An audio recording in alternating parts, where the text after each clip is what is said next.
So hey guys, this is your favorite fictional vortex. So in this video, we will see what if Naruto fused Sage Mode with the Gold Rangers Zeo Power Naruto X Haley Zichter X Tori Hansen Power Rangers. But before we start, remember to subscribe and like this video. Now let's start. Chapter 1. Convergence Point. The forest shattered around Naruto Uzumaki as he narrowly avoided another devastating attack. Chunks of ancient trees splintered into deadly projectiles, forcing him to twist mid-air in a desperate evasion. His orange and black jumpsuit was torn in a dozen places, stained with both his blood and the strange ichor of his enemies. Despite the exhaustion weighing on his limbs, his blue eyes remained sharp, calculating. "You can't keep this up forever, Jinchuriki," hissed the lead attacker, a rogue shinobi whose body had been grotesquely modified with forbidden techniques. Bone-white protrusions erupted from his shoulders and spine, pulsing with sickly chakra. "The extraction will happen. It's inevitable." Naruto landed in a three-point stance, his breath coming in controlled bursts. 5 enemies surrounded him, each bearing similar modifications. They'd ambushed him during what should have been a routine mission, separating him from his team with an elaborate series of traps. Their goal was clear: capture him and extract the 9 tails. "Regardless of the cost. Nothing's inevitable except you regretting this," Naruto replied, his voice steady despite the situation. "Last chance to walk away." The leader's otter echoed through the devastated clearing. Brave words from a cornered fox. Naruto didn't waste breath on further warnings. His hands formed the familiar cross seal. Shadow Clone Jutsu. A.D. Ozen perfect copies of Naruto burst into existence, each moving with purpose rather than chaos. 2 immediately engaged the closest enemies, while others fanned out in strategic positions. The Origina. Naruto used the momentary distraction to leap onto a surviving branch, hands already forming new seals. "He's preparing something," shouted one of the attackers, a woman whose arms had been transformed into serpentine appendages. "Don't let him." Too late. Naruto had already entered Sage Mode, the orange pigmentation spreading around his eyes as nature energy flowed into his body.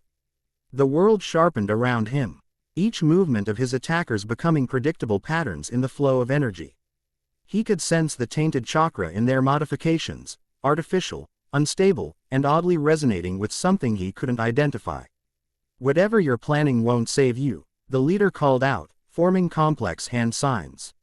The ground beneath the clearing began to shift, revealing an elaborate seal pattern that had been hidden. "This entire area is our trap. The barrier is already activating." Naruto felt it immediately, a constriction in the flow of chakra, like invisible walls closing in. The air grew heavy with oppressive energy as iridescent light traced the seal's pattern across the forest floor. His clones began dispelling one by one as they crossed the boundary lines, their chakra violently disrupted. "Trying to neutralize my chakra?" Naruto asked, buying time as he analyzed the seal pattern below. Complex, ancient, and unlike anything he'd encountered. Clever, but not clever enough. Reaching deep into himself, Naruto connected with the familiar presence of Kurama, the 9-tailed fox sealed within him.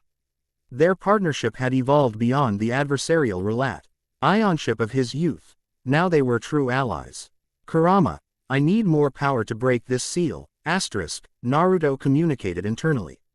"This seal is strange, Kit, the 9 tails responded, his deep voice rumbling with concern. "It's designed to resonate with dimensional frequencies. Be careful." Naruto didn't fully understand the warning, but he trusted Kurama's instincts. Drawing on their combined power, he felt the familiar surge of 9 tails chakra mixing with his Sage Mode. Golden energy began to emanate from his body, causing the attackers to hesitate for the first time. "What is this?" the female attacker hissed. "The extraction seal should be suppressing his Biju." The leader's eyes widened with genuine alarm. "It's too late. Complete the binding array now." Naruto seized the opening, creating a Rasengan infused with both Sage Chakra and 9 tails energy. The spiraling sphere pulsed with power as he launched himself toward the center of the seal pattern. "This ends now." He slammed the Rasengan into the ground, intending to disrupt the seal's integrity. For a moment, it seemed to work. Fractures spread through the pattern, the iridescent light flickering. Then, unexpectedly, The seal didn't break, it transformed. The fractures realigned into a new configuration, one that seemed to pull at the very fabric of reality. "What have you done?" the leader screamed, genuine terror replacing his confidence. The seal began to draw in surrounding energy at an alarming rate. Trees withered as their life force was consumed. The modified attackers fell to their knees as the seal pulled at their tainted chakra. Naruto tried to leap away, but found himself being drawn inexorably toward the center. "Kurama, what's happening?" "The seal is creating a dimensional rift, asterisk," the Nine-Tails growled. "Your sage mode is resonating with it somehow. We need to stabilize her, asterisk." A blinding flash of golden light interrupted their communication. Naruto felt his body being stretched in impossible directions, his chakra network flaring with pain. Through the haze of agony, he glimpsed another reality, a golden figure wielding power unlike anything he'd encountered. For a fraction of a second, their energies touched across the dimensional barrier. Then everything collapsed into darkness. Miles away and dimensions apart, in the command center beneath Angel Grove. Alarms blared with unprecedented urgency. "Aye-yi-yi-yi-yi," Alpha exclaimed, his robotic arms flailing as he moved from console to console. "Rangers, a massive energy surge is disrupting the morphing grid. It's unlike anything I've ever seen." Haley Zichter looked up from the diagnostics she'd been running on the teleportation system. As technical advisor to the Dino Thunder Rangers, she'd seen plenty of unusual energy readings. But the patterns flashing across the monitors defied categorization. "That can't be right," she murmured, pushing a strand of auburn hair behind her ear as she studied the readings. "It's showing signatures from both the morphing grid and something else entirely. Could it be one of Mesogog's experiments?" Tommy Oliver asked, the veteran ranger's expression grave beneath his spiky hair. Haley shook her head, fingers flying across the keyboard. "No, this is different. There's a spatial anomaly forming at the center of the disturbance. And these energy patterns, part of it resembles Zeo energy, specifically the Gold Ranger power signature, but it's intertwined with something I've never encountered." The viewing globe flickered to life, showing Angel Grove Park where a golden light was coalescing. The light pulsed, warped, then expanded into a swirling vortex that crackled with energy.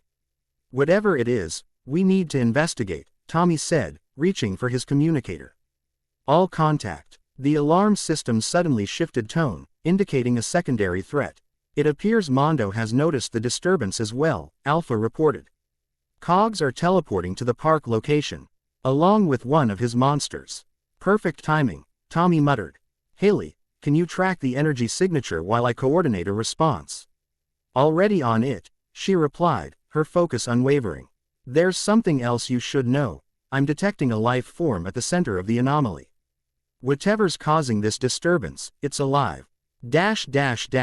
Tori Hansen had been enjoying a rare day off in Angel Grove, visiting her cousin and indulging in the novelty of surfing without having to worry about alien invasions or ninja training.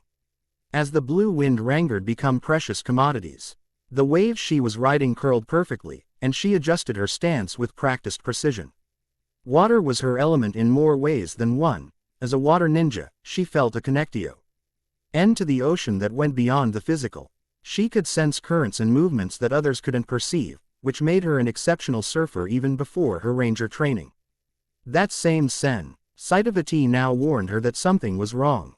The water beneath her board suddenly felt charged, as if responding to an unseen energy. Looking toward shore, she spotted golden light erupting from the nearby park, pulsing in unnatural patterns. "So much for a day off," she muttered, guiding her board toward shore with swift, economical movements. By the time she reached the beach, she could hear screams from the park. Civilians were fleeing in panic as mechanical foot soldiers, cogs, if she remembered correctly from the Ranger archives, appeared in flashes of light.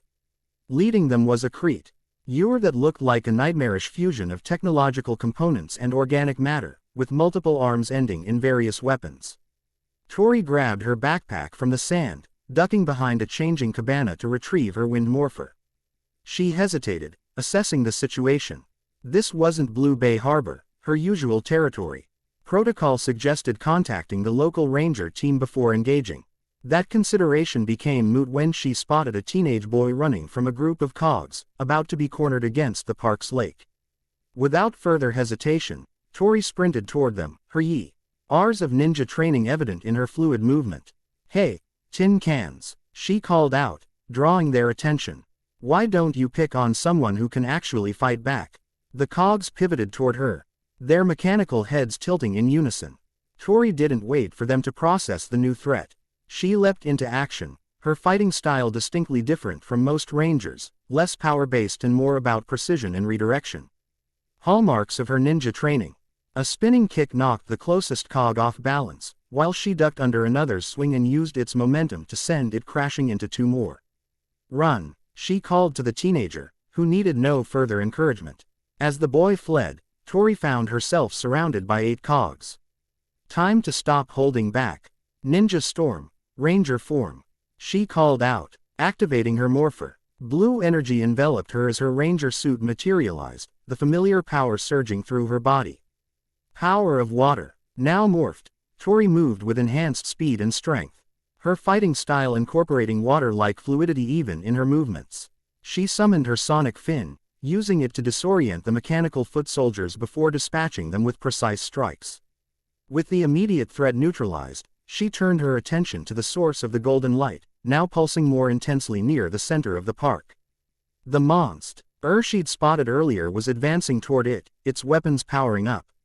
"Whatever you're planning, it's not happening," Tori called out, positioning herself between the creature and the energy disturbance.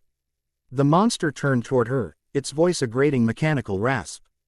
"Blue Ranger, you're far from home. This doesn't concern you. Lord Mondo claims this power source."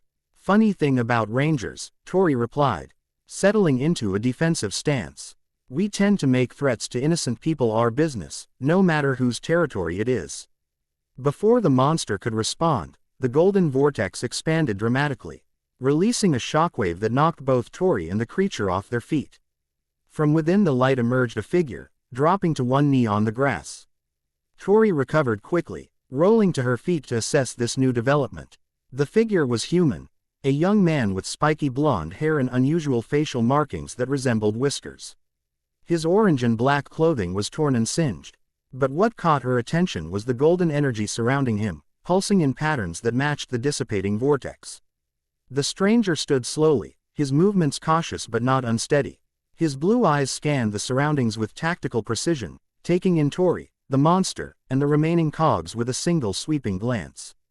Despite his obviously disoriented state, Hi's stance shifted subtly into something Tori recognized immediately, a combat-ready position that spoke of serious training. "Another ranger," the monster snarled, clearly confused by the newcomer's appearance.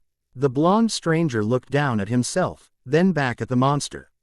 "I don't know what a ranger is," he said, his voice carrying an accent Tori couldn't place, "but if you're the one who brought me here, we need to have a serious conversation." The monster laughed, a sound like metal grinding against stone. "Ignorance won't save you. That power signature is now property of the Machine Empire." It raised its weapons and fired a barrage of energy blasts directly at the stranger. Tori shouted a warning, but it proved unnecessary.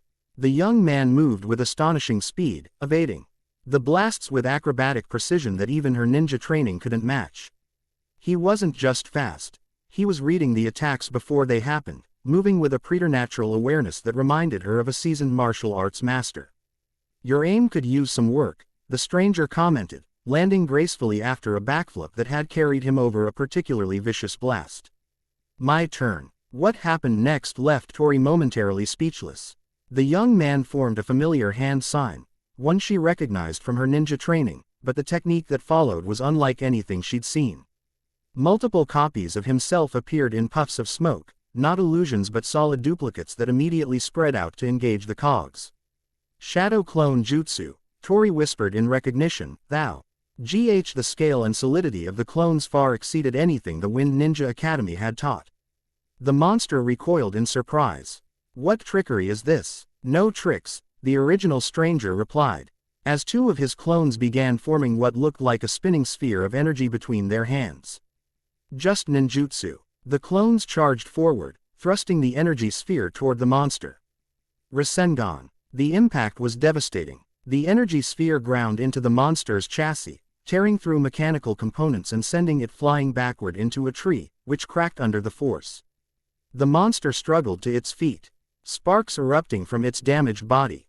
"This isn't over," it growled, before teleporting away in a flash of light. The remaining cogs followed suit, leaving the park suddenly quiet. The stranger's clones disappeared in puffs of smoke, leaving only the original standing. He swayed slightly, the golden aura around him flickering. "Hey, are you okay?" Tori asked, approaching cautiously. He turned toward her, his expression a mixture of wariness and curiosity. "I'm fine, just not entirely sure what's happening." His eyes focused on her ranger suit. "Or why you're dressed like that.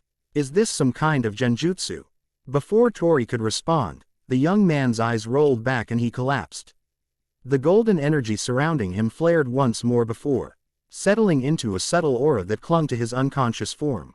Tori demorphed, kneeling beside him to check his pulse. Strong and steady, despite his collapse. Whatever had happened, it seemed like exhaustion rather than injury. She reached for her communicator, knowing this was well beyond her individual expertise. "This is Tori Hansen, Blue Wind Ranger," she said after activating the emergency frequency. "I'm at Angel Grove Park with an unconscious individual who just emerged from some kind of dimensional portal. He displayed ninja abilities and unusual energy signatures. Requesting IATE assistance and containment protocols for unknown energies." The response came immediately, a female voice Tori didn't recognize. "Tori, at the command center. We've been monitoring the situation. Can you describe the energy surrounding him?" Tori studied the golden aura. "It's golden, similar to what I've seen in Ranger archives for Zeo energy, but there's something different about it. It seems to be interacting with his body in a way I've never seen power interact with a Ranger." "That matches our readings," Haley replied. "Stay with him. We're sending teleportation coordinates to your communicator. Bring him directly to the medical bay in the command center. And Tori, be careful. Whatever this energy is, it's incredibly powerful and completely unprecedented." Tori acknowledged the instructions, then looked down at the unconscious stranger. His face, relaxed in unconsciousness, looked surprisingly young, perhaps her age or slightly older. The whisker-like markings on his cheeks gave him an almost feline appearance, though there was nothing else inhuman about him. "Who are you?" she murmured, as coordinates appeared on her communicator. "And what kind of ninja are you?" Placing her hand on his shoulder, she activated the teleportation sequence. In a flash of blue and gold light, they disappeared from the park, leaving only scorched grass and confused witnesses behind. Naruto floated in a familiar mindscape, the vast space where he communicated with Kurama. Usually, the nine tails would be visible, his massive form impossible to miss. Now, however, the space seemed distorted. Golden energy interfering with the normally clear connection. "Kurama," Naruto called out, his voice echoing strangely. "Where are you?" "Here, Kit, came the reply, though Fox's form remained obscured behind veils of golden light. But something's changed. The dimensional rift, Naruto recalled. That seal did something to us. Are you okay?" "I'm here, but our connection has been altered," Kurama explained, his voice fluctuating in strength. "There's another power source interfacing with your chakra network and, by extension, with me. It's not hostile, but it's transformative." Naruto tried to move closer to where he sensed Kurama's presence, but the golden energy responded to his movement, shifting to maintain the separation. "What is this power? It feels ancient, but different from chakra. It calls itself the Zeo power, Kurama replied, surprising Naruto. "Yes, it's semi-sentient, or at least responsive to consciousness. It recognizes you as worthy of wielding it. Though I don't think this was meant to happen. We've been pulled into another world, Naruto. One where the natural energy flows differently." "Another world," Naruto repeated, trying to process this information. "Like Kagaya's dimensions, number, more fundamental than that. This is a parallel reality with its own rules and powers. The sage mode you were using. G created a resonance with this Zeo energy during the dimensional transition. They've partially fused within you." Before Naruto could ask more questions, he felt a tugging sensation, pulling him back toward consciousness. Kurama, I think I'm waking up. Will you be okay? I'm not going anywhere, the Nine Tails assured him. But be careful, we don't know what this fusion means for your abilities or your body. Take time to adjust before drawing heavily on either power source. The mindscape began to fade as Naruto felt himself rising toward consciousness. The last thing he heard was Kurama's warning, and Naruto. Remember that we're strangers here. Not everyone may be as friendly as that blue warrior. The medical bay in the command center hummed with technology far beyond anything publicly available. Haley Zichter moved between monitoring stations, her expression reflecting intense concentration as she analyzed the readings from their unconscious visitor. These energy patterns are fascinating, she murmured, adjusting a scanner for a more detailed view. It's as if two completely different power systems are integrating at a cellular level. Tori stood nearby, having changed from her wetsuit into borrowed clothes, jeans and a blue t-shirt that approximated her usual style. He called what he was doing ninjutsu, but it's nothing like what we practice at the Wind Ninja Academy. The clone technique alone was far beyond our capabilities. The ninja academies on this world focus on elemental manipulation, Tommy explained, entering the medical bay with Alpha. What he demonstrated sounds more like energy construction and physical manifestation. Haley nodded absently, her attention still fixed on the readings. Whatever his original power source was, it's now intertwining with Zeo energy in a way I wouldn't have thought possible. It's almost like the Zeo crystal recognized something compatible in his existing energy and latched onto it. Could it be dangerous? Tori asked, glancing at the young man on the medical bed. The golden aura had dimmed to a barely perceptible shimmer across his skin. To him or to us? Haley replied with a slight smile. The integration seems stable for now, but we won't know more until he wakes up and we can run more detailed tests. As if on cue, the monitors registered a change in brain activity. The young man's eyelids fluttered, then opened. For a moment, he simply stared at the ceiling, his expression unreadable. Then, with surprising speed for someone who'd been unconscious, he sat up and took in his surroundings. Blue eyes alert and assessing. Where am I? He asked, his gaze settling on Tori as the only familiar face. His voice was calm, but Haley noted how his muscles had tensed, ready for action if necessary. You're safe, Tori said, stepping forward. This is a secure medical facility. I'm Tori Hansen, the one you saw in the blue suit at the park. These are my friends, Drive, Haley Zichter and Dr. Tommy Oliver. The young man seemed to process this information, his posture relaxing marginally. Naruto Uzumaki, he introduced himself with a slight nod. I'm guessing from the tech. HNology and the fact that none of you seem surprised by what happened that this isn't my first stop in explaining interdimensional travel. Haley raised an eyebrow, impressed by his quick assessment. You'd be correct. We've had experience with parallel dimensions before, though your method of arrival was unique. Can you tell us what happened on your side? Naruto described the battle, the strange seal, and the moment when the dimensional rift formed. His explanation was concise and tactical, focusing on relevant details rather than emotions or speculations. Haley noted this as the mark of someone with significant combat and reporting experience. So this sage mode you mentioned, Tommy asked when Naruto finished, it allows you to absorb and manipulate natural energy from your environment. Naruto nodded. It enhances my physical abilities, sensory perception, and the power of my techniques. But something's different now. He looked down at his hands, where faint golden energy flickered between his fingers. Kurama says it's fused with something called Zeo power. Kurama, Tori questioned. A brief hesitation crossed Naruto's face before he answered. The nine-tailed fox, a being of chakra sealed within me since birth. We're partners now. Rather than the shock or disbelief he might have expected, his explanation was met with understanding nods. That explains the dual energy signature, Haley said. Turning a monitor so Naruto could see it. This shows your baseline energy, what you call chakra, and here you can see it intertwining with Zeo energy. The Zeo Christ. Al is one of the most powerful energy sources in our universe, usually channeled through specialized morphers to create Power Rangers. Like Tori, Naruto observed, glancing at the blue-clad woman. Similar, but different power sources.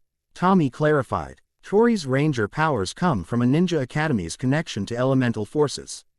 The Zeo powers you've somehow connected with are cosmic in nature.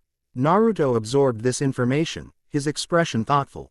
So these power rangers, they pose threats. Like the machine creatures I encountered.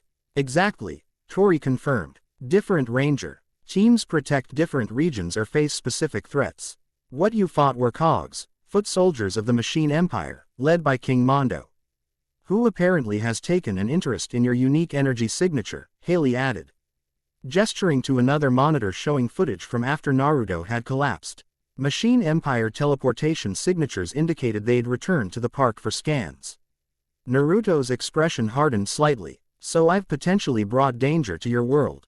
I apologize for that. Trust me, danger was here long before you arrived, Tommy said with a wry smile. But we should figure out exactly what you're capable of with this new power fusion.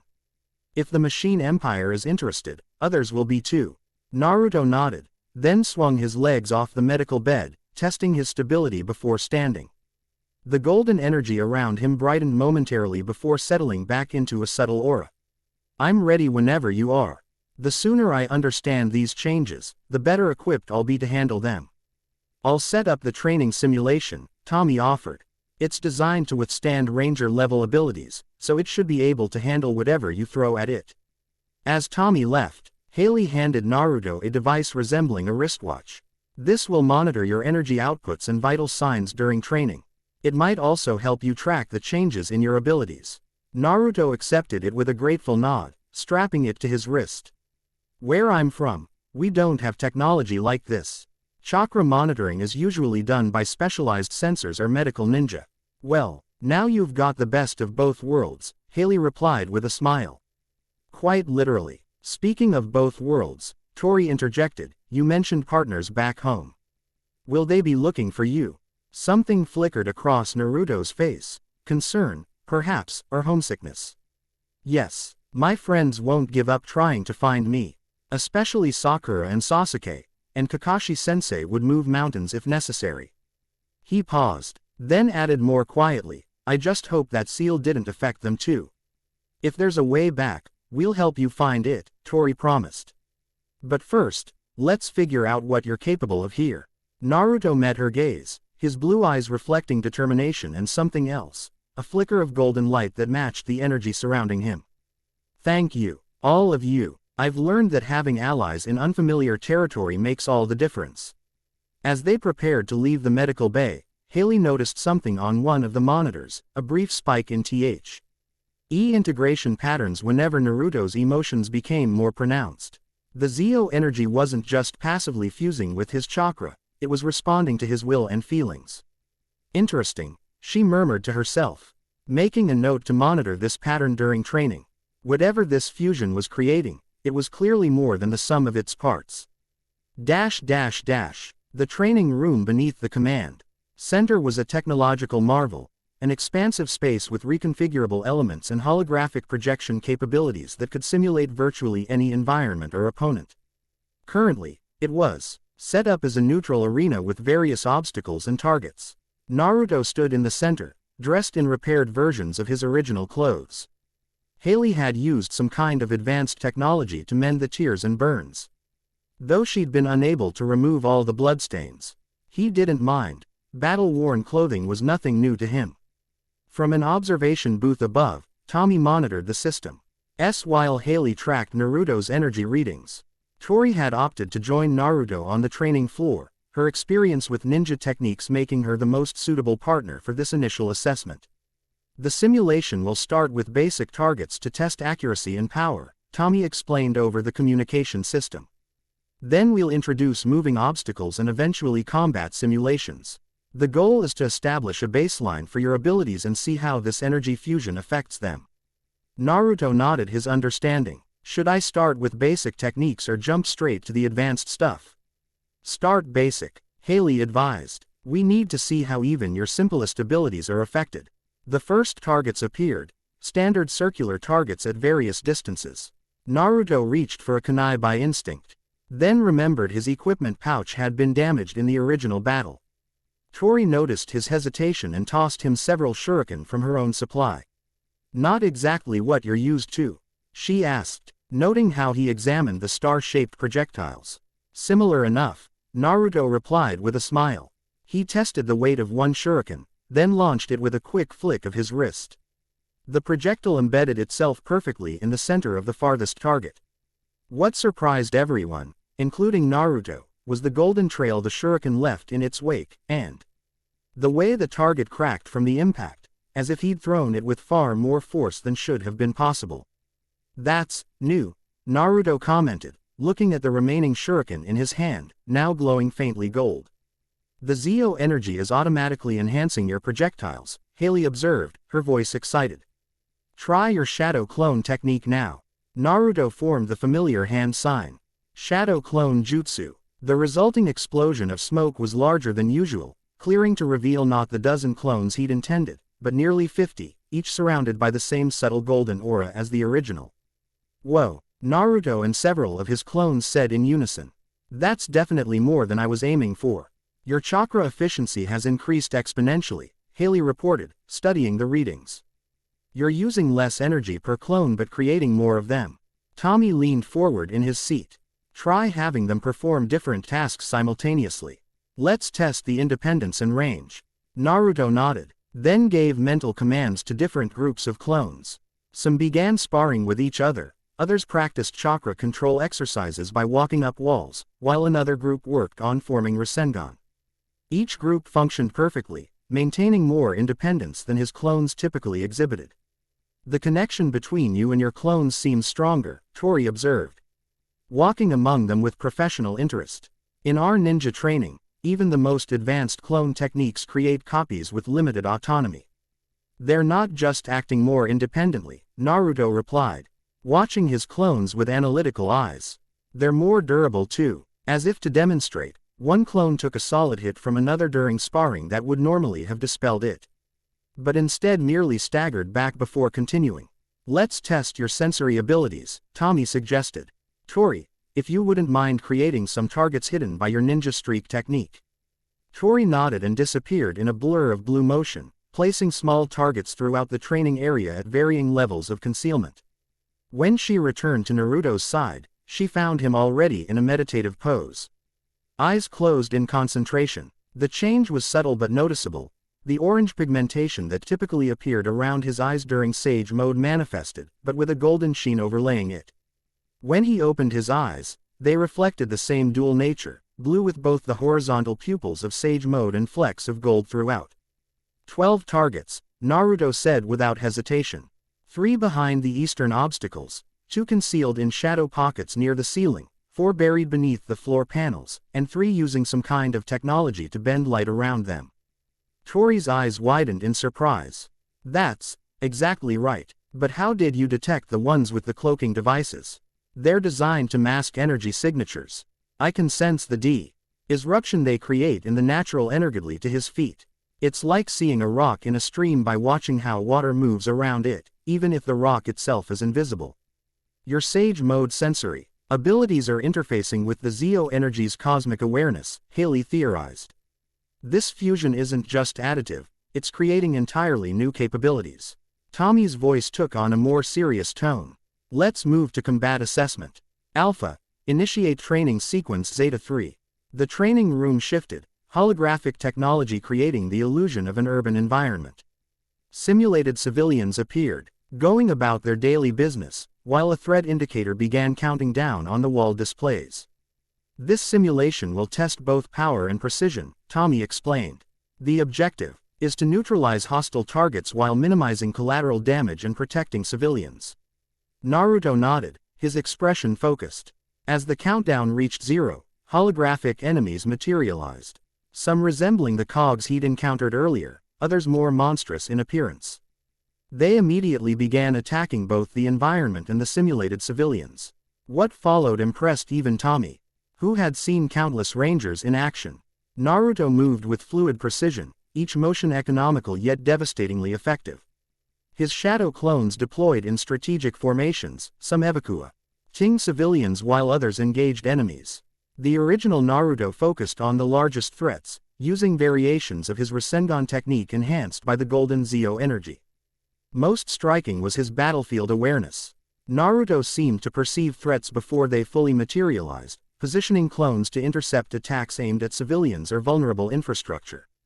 When a building began to collapse, he created a chain of clones to form a supportive structure while evacuations completed, demonstrating both tactical thinking and remarkable chakra control. His combat style is fascinating, Tori commented. Watching from the sidelines, it's not just about power or technique, he reads the battlefield like a veteran commander. Because that's exactly what he is, Haley replied, reviewing his performance metrics. These aren't the movements of someone who just happens to have power. This is years of training and actual combat experience. The simulation escalated, introducing a massive primary enemy that began systematically destroying larger portions of the virtual city.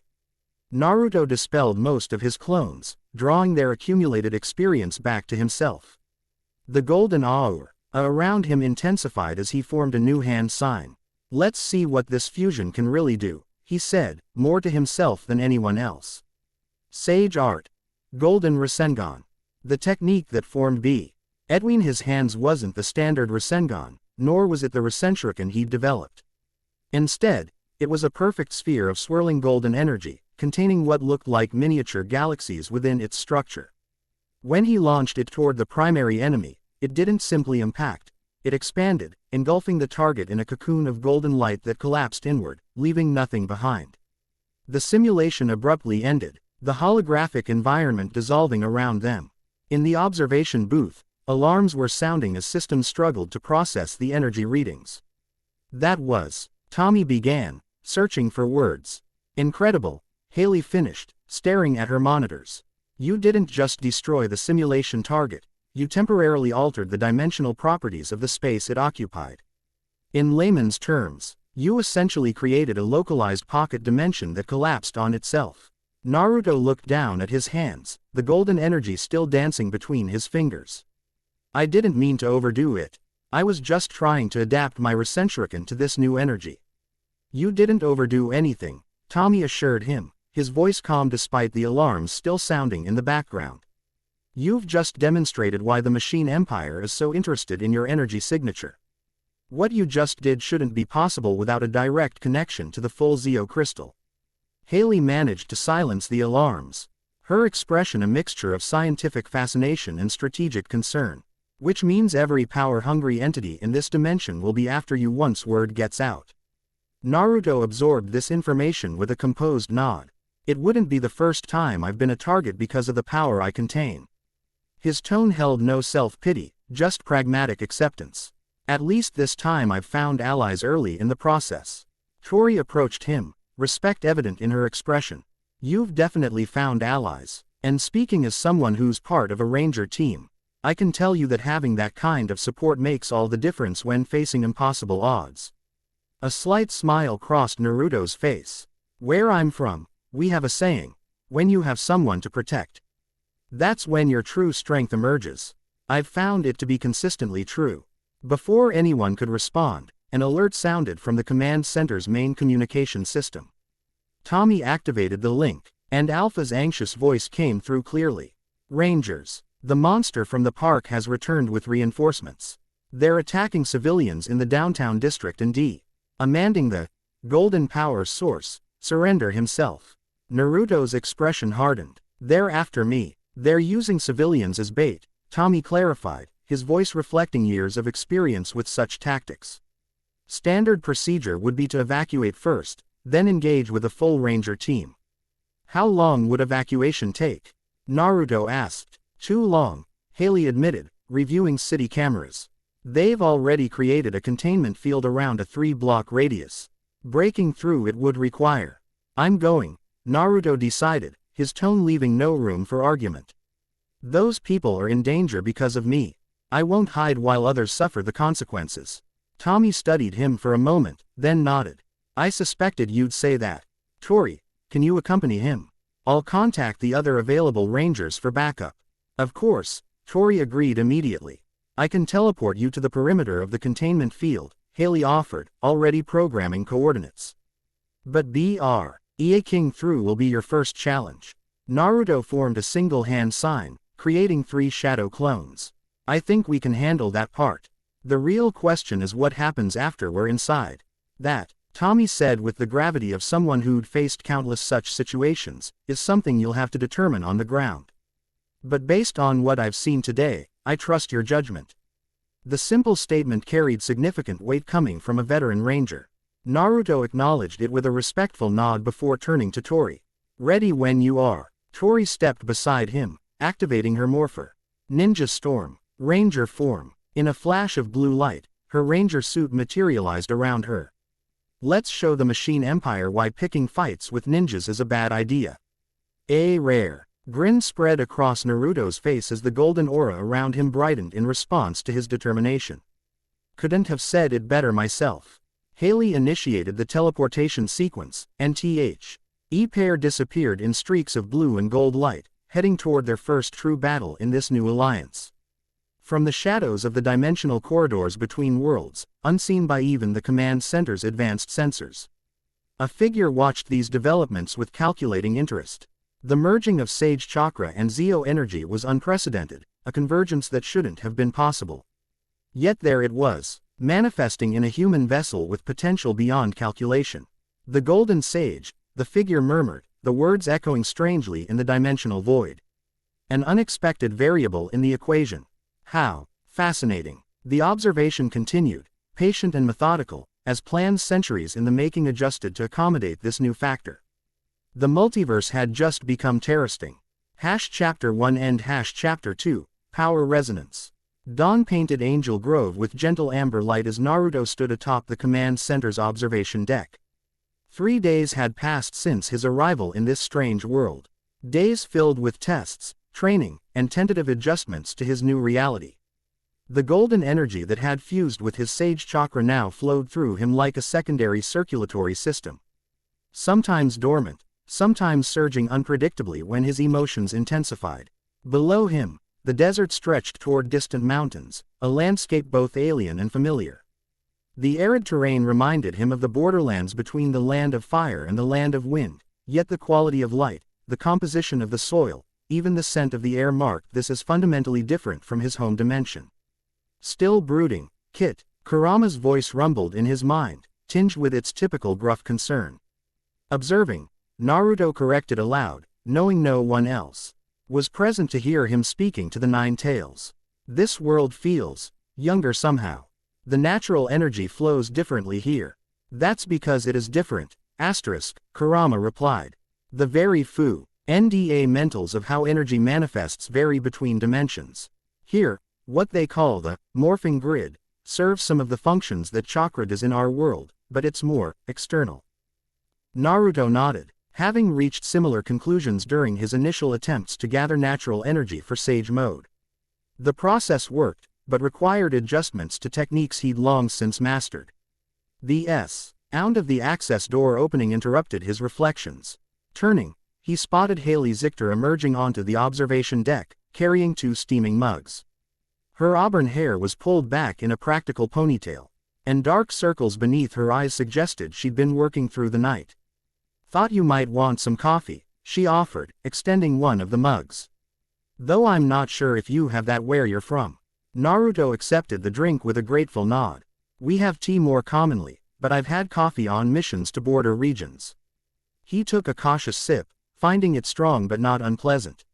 You've been analyzing yesterday's test results all night, haven't you? Haley leaned against the railing beside him, her expression brightening despite her evident fatigue. When you're presented with energy readings that defy every established principle of interdimensional physics, sleep becomes optional. She smiled over the rim of her mug. Besides, I've operated on less rest during ranger emergencies. Find anything useful? Naruto asked, genuinely curious about her analysis. Despite the clinical nature of the tests, he'd quickly developed respect for Haley's intellectual approach to problems. Useful, fascinating, and moderately terrifying, she replied, her tone mixing scientific excitement with pragmatic concern. The fusion between your chakra network, K and the Zeo energy isn't static, it's evolving, adapting at a cellular level. She pulled a small tablet from her lab coat pocket, displaying complex energy patterns. Every time you use either energy system, The integration becomes more sophisticated. Naruto studied the display, recognizing patterns that corresponded to his own internal awareness of the changes. That explains why each technique feels different when I repeat it. Exactly, Haley nodded. And that's not all. The Zeo energy isn't just enhancing your existing abilities, it's interpreting them, translating your chakra-based techniques into forms compatible with our dimension's physical laws. She scrolled to another display. When you created those shadow clones during yesterday's combat simulation, they weren't just copies enhanced with Zeo energy. They were partially manifested through localized manipulations of dimensional space-time. Naruto processed this information, connecting it to what he'd experienced. So, that's why they felt more independent. They were drawing more directly from surrounding energy rather than just my own chakra. Your capacity for understanding complex energy dynamics without formal scientific training continues to impress me, Haley remarked, genuine respect in her voice. Most rangers take months to grasp the theoretical underpinnings of their powers. Naruto shrugged, a half-smile tugging at his lips. When your survival depends on understanding how your abilities work, you develop a practical grasp pretty quickly. Besides, I had good teachers. Including this Nine-Tails entity you mentioned. Haley asked, her scientific curiosity evident. A brief internal consultation with Kurama preceded Naruto's response. Yes, though, entity doesn't quite capture it. Kurama, that's his name, is essentially a living construct of sentient chakra. He's been with me since birth, though our relationship has evolved over time. That's putting it mildly. Asterisk, Kurama commented dryly in Naruto's mind. Fascinating, Haley murmured. A symbiotic consciousness relationship with an energy being. Does he have access to your sensory input? He sees what I see, hears what I hear, Naruto confirmed. And occasionally offers commentary of varying helpfulness. I heard that. Haley's expression reflected intense intellectual curiosity tempered by professional restraint. I have about 1,000 questions. But I suspect those will need to wait. She glanced at her watch. Tori will be here soon. She mentioned wanting to help you get acclimated to Angel Grove today. Assuming no monster attacks interrupt the tour. I'd appreciate that, Naruto said, genuine warmth in his voice. Your technical facilities are impressive, but I've seen more of the inside of Teston G chambers than the actual world I've landed in. Haley smiled apologetically. Hazard of working with scientists. We tend to get caught up in the fascinating parts and forget the human elements. Shish. E finished her coffee and straightened from the railing. I'll need to run more tests when you return, particularly on how the energy fusion responds to emotional catalysts, but getting you integrated into this world is equally important. As if summoned by their conversation, the observation deck door opened again to reveal Tori Hansen. Unlike her previous appearances in either ranger form or tactical gear, today she wore casual clothes, fitted jeans, a blue surfer's tank top, and a light jacket tied around her waist. Her blonde hair was loose around her shoulders, giving her a more relaxed appearance than Naruto had yet seen. Morning, she greeted with an easy smile. Hope I'm not interrupting scientific revelations. Just finished delivering the morning briefing, Haley replied. He's all yours for civilian orientation. She gathered her tablet and empty mug. Just keep the communicator active in case of emergencies, and try to avoid situations that might trigger significant power fluctuations in public. Tori raised an eyebrow. So basically, a normal day of, try not to morph in the middle of the mall. Essentially, Haley agreed with a laugh. Though with significantly higher energy output potential. She nodded to Naruto. We'll continue analysis when you return. After Haley departed, Tori turned to Naruto with an appraising look. No offense, but if we're going into town, we might need to update your wardrobe. The orange jumpsuit is a bit distinctive. Naruto glanced down at his clothes, still his original outfit, though cleaned and repaired. I guess I do stand out. In my world, ninja often have distinctive clothing that becomes part of their identity, but I understand the need for blending in here. Tommy left some clothes that might fit you, Tori offered. Nothing orange, I'm afraid, but they'll help you avoid unwanted attention while we're out. 30 minutes later, Naruto emerged from the living quarters dressed in jeans, a black t-shirt, and an open button-down shirt in a muted gold color, the closest compromise to his preferred palette. The clothes felt strange after years in his not uncomfortable. Better, Tori approved with a nod. You look almost normal, except for, she gestured to her own cheeks, indicating his whisker markings. These are permanent, Naruto explained. Been there since birth. Tori shrugged. Well, in a world with Power Rangers and monster attacks, facial markings barely register on the weird scale. Ready to see Angel Grove. Angel Grove bustled with morning activity as Tori guided Naruto through the downtown area. Streets filled with pedestrians heading to work, shops opening for business, and an atmosphere of normalcy that seemed surreal given the extraterrestrial battles that regularly occurred here. How do people just continue with daily life? Naruto wondered aloud as they passed a cafe where patrons casually enjoyed breakfast. In my world, villages go on high alert for weeks after a single attack. Tori considered this as they navigated around a newspaper vendor. Honestly, I think humans can adapt to almost anything. Angel Grove has dealt with monster attacks for years. They've normalized the abnormal. She pointed to a construction crew working on a building. That place was damaged in a battle last month. They've got specialized insurance policies for monster-related incidents now. Resilient, Naruto observed, a note of approval in his voice. Stubborn might be a better word, Tori replied with a smile. But yeah, people here don't give up easily. Speaking of which, hungry. There's a great place around the corner. The diner Tori led him to was a classic American establishment with red vinyl booths and the scent of coffee and grilled food permeating the air. A waitress with a name tag reading, Ernie's niece, seated them at a corner booth with a view of both the entrance and the street, a tactical position Naruto appreciated instinctively. Order whatever looks good, Tori suggested, passing him a laminated menu. My treat. Naruto studied the unfamiliar options, trying to connect them to foods he recognized. What would you recommend? Can't go wrong with pancakes, Tori advised. Though fair warning, nothing here compares to ramen, which I'm guessing might be a favorite based on what Tommy found in your background research. Naruto looked up from the menu. Surprised. You researched my world. Just basic information, Tori clarified. After we confirmed you were from another dimension, Haley accessed interdimensional archives through the command center. It's limited, but gives us context about major regions and customs. She smiled apologetically. Hope that's not weird. It's standard procedure for dimensional visitors. No, it makes sense, Naruto assured her. Just surprising that such archives exist. The waitress returned, and they ordered pancakes for Naruto, an egg white omelet for Tori. As she departed, Tori leaned forward, lowering her voice slightly. So, what's it like being a shinobi in your world?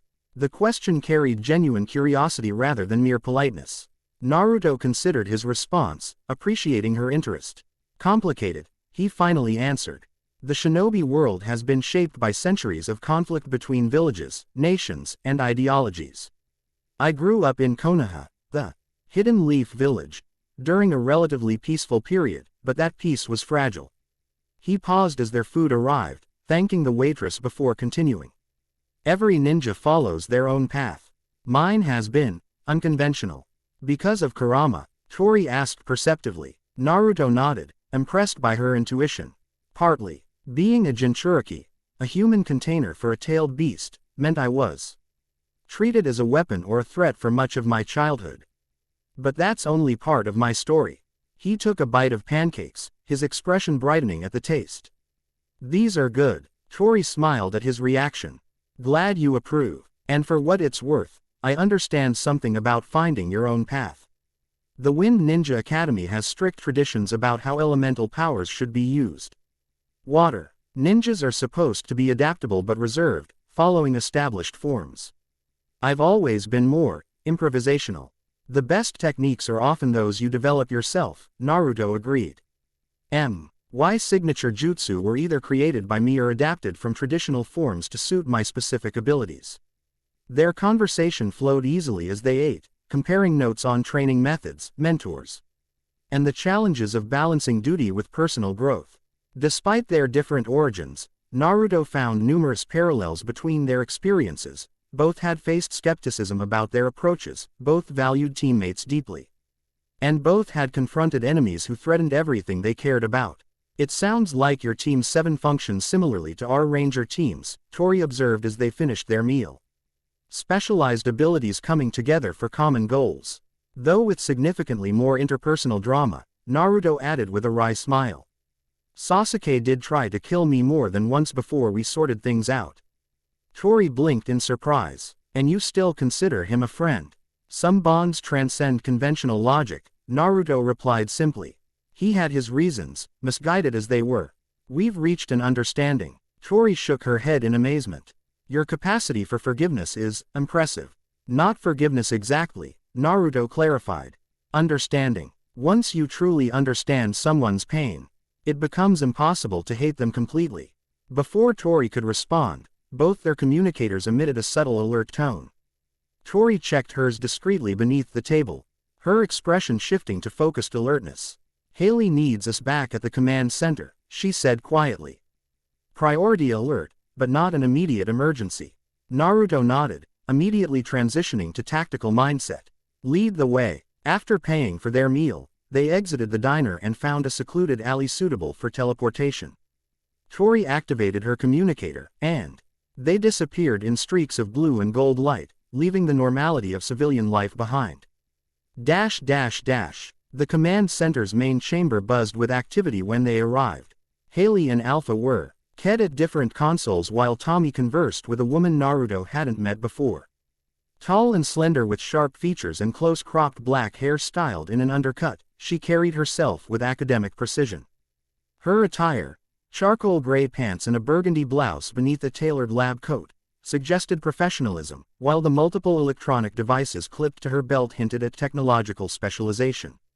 Ah, you're back, Haley acknowledged their arrival without looking up from her console. Perfect timing. We have a situation developing, not an attack, but potentially significant. Tommy gestured them over. Naruto, Tori, this is Dr. Kira Yamashiro. She's an interdimensional physicist who's been tracking unusual energy signatures across multiple regions. Including yours, Drive, Yamashiro added, studying Naruto with intense scientific interest. Her voice carried a slight accent that Naruto couldn't place, and her directness bordered on abruptness. The Dimensiona, El tear that brought you here created ripples across multiple reality planes, ripples with very specific frequencies that match theoretical models have been developing for years. Naruto met her analytical gaze with calm assessment. You've been expecting something like this to happen. Not expecting. Preparing for, she corrected, reaching for a tablet on the nearby console. Interdimensional breaks occur more frequently than most scientific communities acknowledge. Most are microscopic, temporary, and harmless. What happened 3 days ago was different, a sustained convergence of two distinct NCT energy systems that should have been incompatible. She displayed a complex three-dimensional model showing what appeared to be overlapping realities with a golden thread connecting them. This presents the current state of the breach that brought you here. Unlike most tears that heal has stabilized into what I call a resonance channel, a persistent connection between dimensions maintained by the unique energy signature you now carry. So I'm keeping the doorway open? Naruto asked, immediately grasping the implications. More like you've become the doorway, Drive. Yamashiro clarified, her tone clinical. The fusion of your Sage Chakra with Zeo energy created a hybrid system that exists simultaneously in multiple dimensional frequencies. Tori stepped forward, her expression concerned. Is this dangerous? For Naruto or for our world? That's the question, isn't it? Doctor. Yamashiro replied, a hint of excitement breaking through her professional demeanor.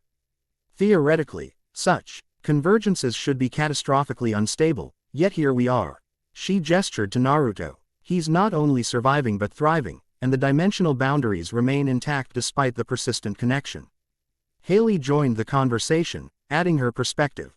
What Drive Yamashiro isn't mentioning is that her monitoring equipment detected a surge in the resonance channel approximately 1 ago, a surge that suggests someone or something is attempting to utilize the connection from the other side. Naruto's expression sharpened. From Konaha, my friends might be trying to find me. Or something else entirely could be leveraging the pathway you've created, Drive. Yamashiro cautioned, her voice cooling. Interdimensional gateways attract attention from entities that exist between conventional realities. Some are benign, others, decidedly not. Tommy crossed his arms, his stance reflecting years of experience with such threats. Which is why we've enhanced the command center's defensive systems and why Drive Yamashiro has brought specialized monitoring equipment. If something is attempting to cross over, we need advance warning. What do you need from me? Naruto asked, his tone pragmatic. Initially, cooperation with further testing, Drive Yamashiro answered, already turning toward the laboratory area. I need baseline readings on how your hybrid energy system responds to specific resonance frequencies. Then we can develop protocols for. An alarm cut through her explanation, different from the monster alert Naruto had heard previously. This sound was lower, pulsing rather than blaring, with an unsettling harmonic quality that made the air itself seem to vibrate. Dimensional fluctuation detected, Alpha announced, moving quickly between monitoring stations. Origin point. Angel Grove Park. Same location as the original breach. That's not a coincidence, Haley said grimly, studying incoming data. The resonance is following established pathways. Whatever's happening, it's connected to Naruto's arrival point. We need to investigate immediately, Drive Yamashiro declared, gathering several devices from her equipment case.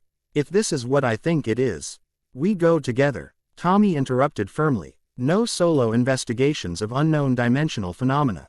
That's standard Ranger protocol. Dr. Yamashiro looked momentarily frustrated but nodded her agreement. Fine, but we need him. She pointed to Naruto. The resonance will respond to his presence. I'm coming too, Tori added, her tone making it clear this wasn't a request. Tommy nodded. Alpha, maintain command center shields at maximum. Haley, prepare the medical bay in case we need emergency containment. Everyone else, we teleport to the park perimeter in 2 minutes.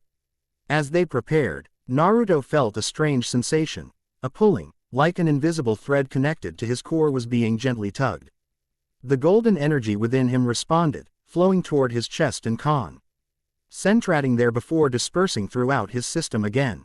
Something's reaching for us, Kurama observed, his mental voice unusually solemn.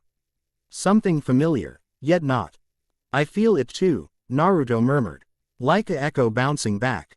Whether coincidence or cosmic timing, at that exact moment, across dimensions in the forests outside Konaha, Sakura Haruno placed her hand on an elaborate seal array that glowed with chakra. Beside her, Sasuke Uchimatsu activated his Rinnegan, its dimensional properties amplifying the seal's effect. Find him, Sakura whispered, her green eyes intense with determination. Find Naruto and bring him home. Angel Grove Park appeared normal at first glance, children playing, couples walking, ordinary citizens enjoying the afternoon sunshine. Naruto immediately sensed the wrongness permeating the area. The natural energy flowed in unnatural patterns, swirling around an invisible focal point near the lake where he'd first emerged into this world. There, he said quietly, pointing toward an unremarkable patch of grass. The dimensional frequency is distorted. Dr. Yamashiro raised an eyebrow, checking her instruments. He's right. Fluctuation is centered exactly where he indicated, impressive sensory perception. She adjusted several settings on her primary device, which resembled a sophisticated metal briefcase covered in displays and antennae. The resonance pattern is structured, not random. This is deliberate communication, not environmental leakage. Tommy surveyed the area, noting the civilians present. We need to establish a perimeter. Whatever's happening, we can't risk public exposure or panic. On it, Tori responded, moving casually toward a family picnicking nearby. With natural charisma, she engaged them in conversation, subtly encouraging their relocation to another area. Tommy moved to do the same with other park-goers. Meanwhile, Naruto approached the distortion point, guided by his enhanced senses.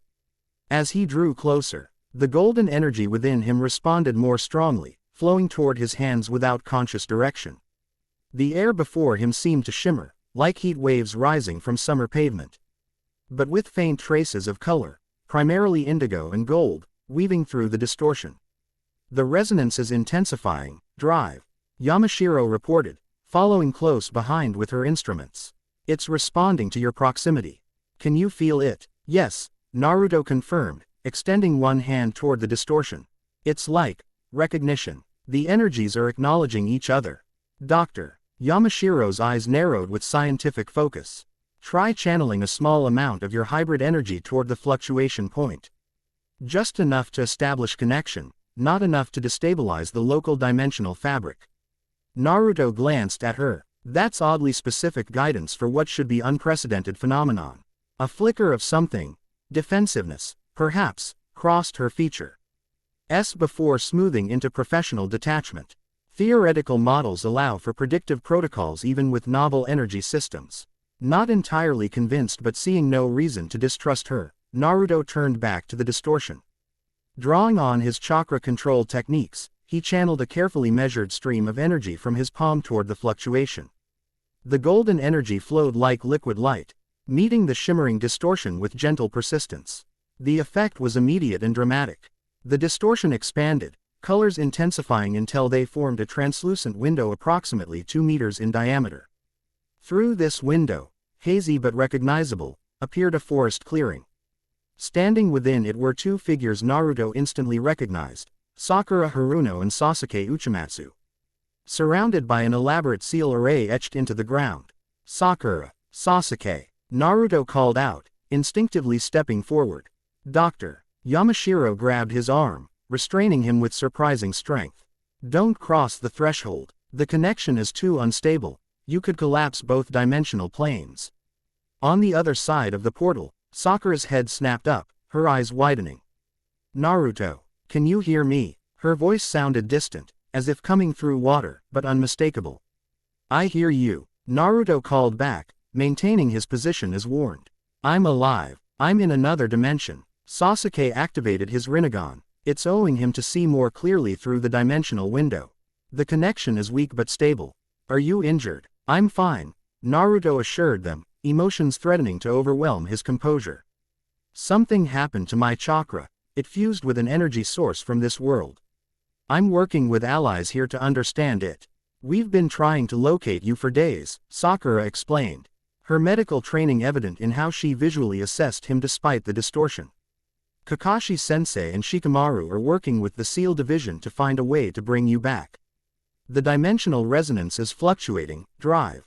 Yamashiro interrupted, her tone urgent as she monitored her equipment. We have less than a minute before the connection collapses. Naruto nodded acknowledgement before addressing his teammates. Tell everyone I'm safe. I'm learning to control this new power. There are good people helping me here.